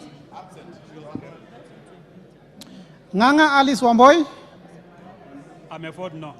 Kasait William Kamket, No. No. Aburi Lawrence Mpuri, Mburi Aburi? Mutunga John Kanyuithia, No. Kibiwot Julius Meli, Chikati John Murumba, Sioi Lilian Chebet, No. Sitienei Janet, Nyitit Cecilia Asinyen, No. Emade Joseph Namwar, No. Ngolong Nicholas Absent. Nabuin Paul, Absent. Namoit John Ariko, Daniel Nanoko Epuyo, No. Boss Gladys Jebkosgei, Ochieng David Ouma, Wandai James Opio, Nyamita Mark Ogola, Nyamita amesema no. Let him take again. Honorable Nyamita, retake your vote. You have said no. Kagezi Kivai Hannes Togesi, No. Adagala Beatrice Kahai, No. Abdi Kamis Chome, Absent. Okay. Jeho Fatuma Abdi, Absent. Mohammed Aden Naudi, Sane Ibrahim Abdi, No. Ado Mohammed Aden, Farah Yusuf Mohammed, Wanyonyi Martin Pepela, No. Sitati Daniel Wanyama, No. Mogaka Stephen, No. Kasiwai Rael Chepkemoi, No. Wetangula Timothy Wanyonyi, I vote yes. Mwakuona Danson Mwashako,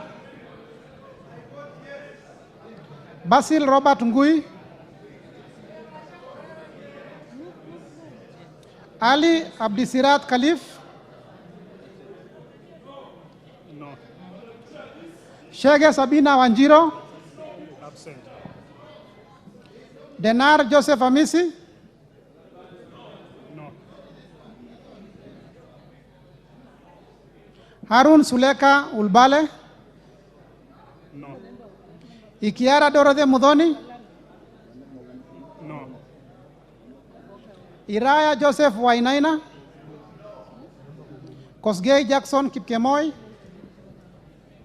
I vote no. Mayaka Irene Nyakerario, Mohammed Umulker Arun, Mwangi Teresia Wanjiro, I vote no. John Badi, Talib Abubakar Ahmed.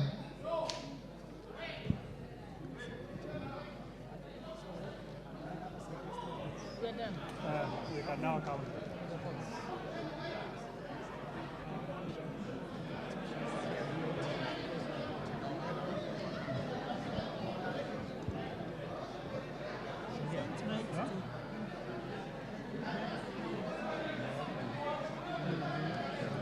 Absent is 2.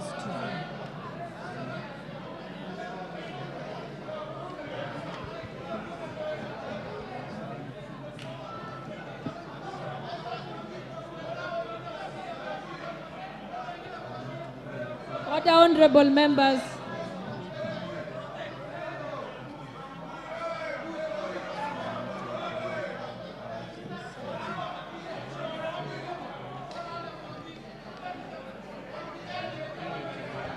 Honorable Mbadi.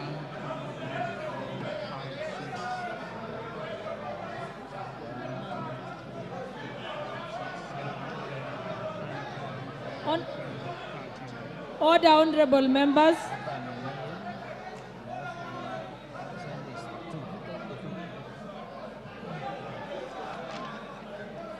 What's the name of that member?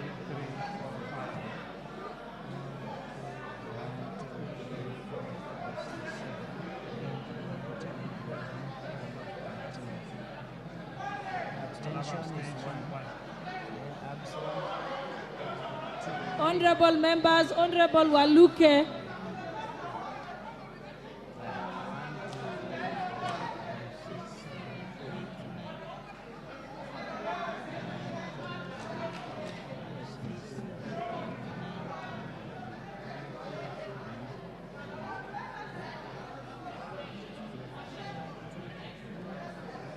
Sorry?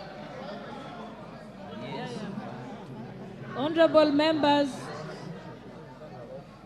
members, I will again for the last time bring to your attention Standing Order 76, which says that during the division, members shall be maintain order in their house, and shall be in their designated seats and must remain seated until the result is announced. So after this, I will declare you out of order and you will leave the chambers.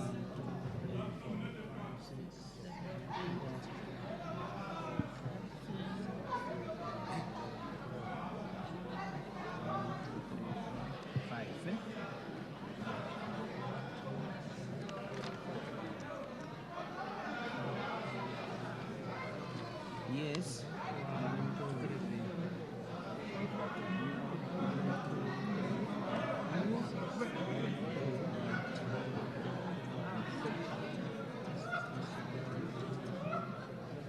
Two abstentions.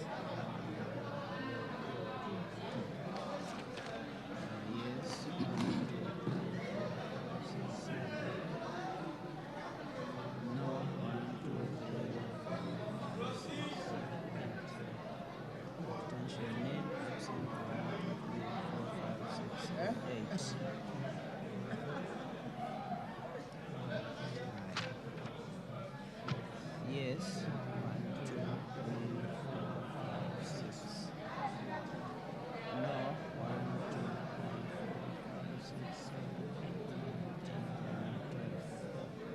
No abstention. Then absent is 5. 1, 2, 3, 4, 5. Yes is 1, 2, 3, 4, 5. Yes is 1, 2, 3, 4,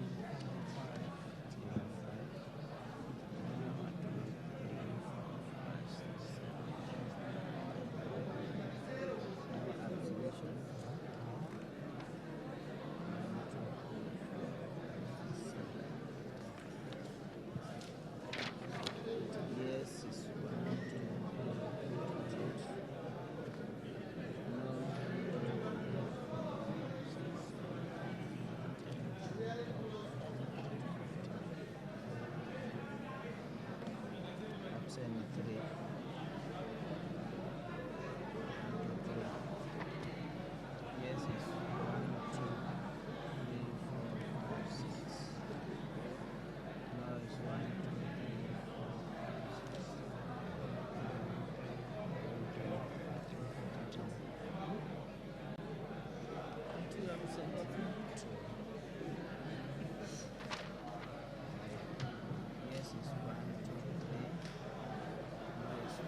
Hiyo page ingine hakuna tena.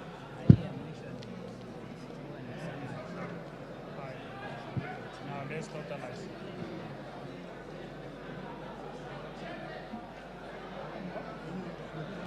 Then na calculate also. Use a calculator.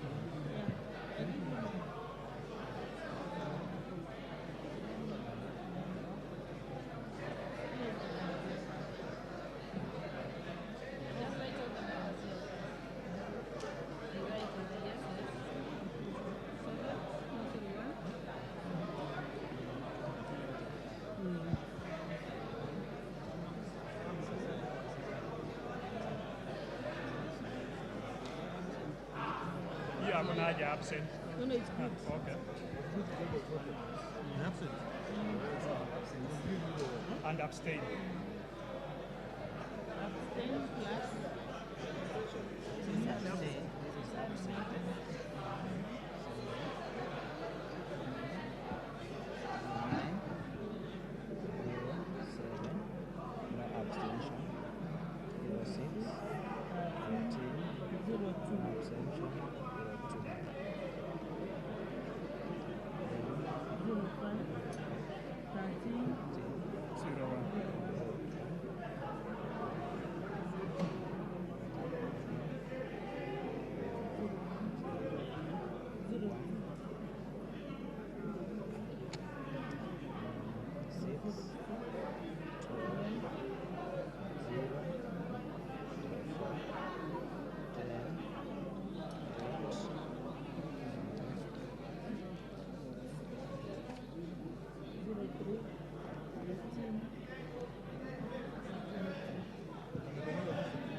Honorable Osoro, order members. Order members.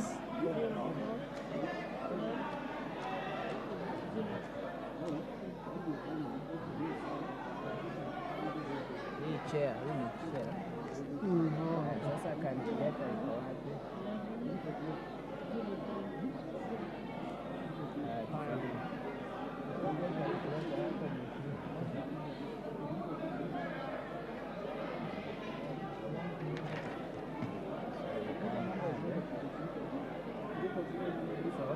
Unaona? Yes, yes. Participate.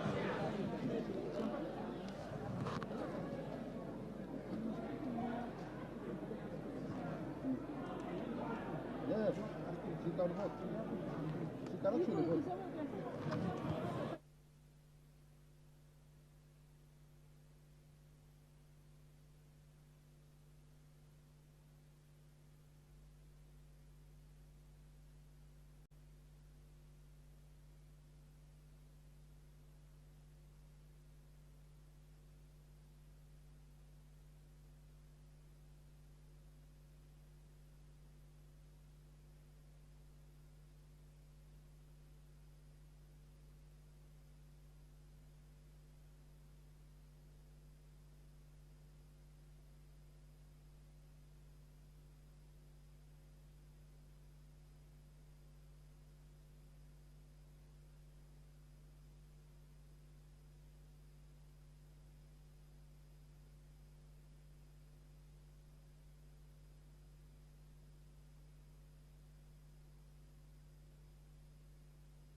Unatazama Mwangaza TV, tumaini lako.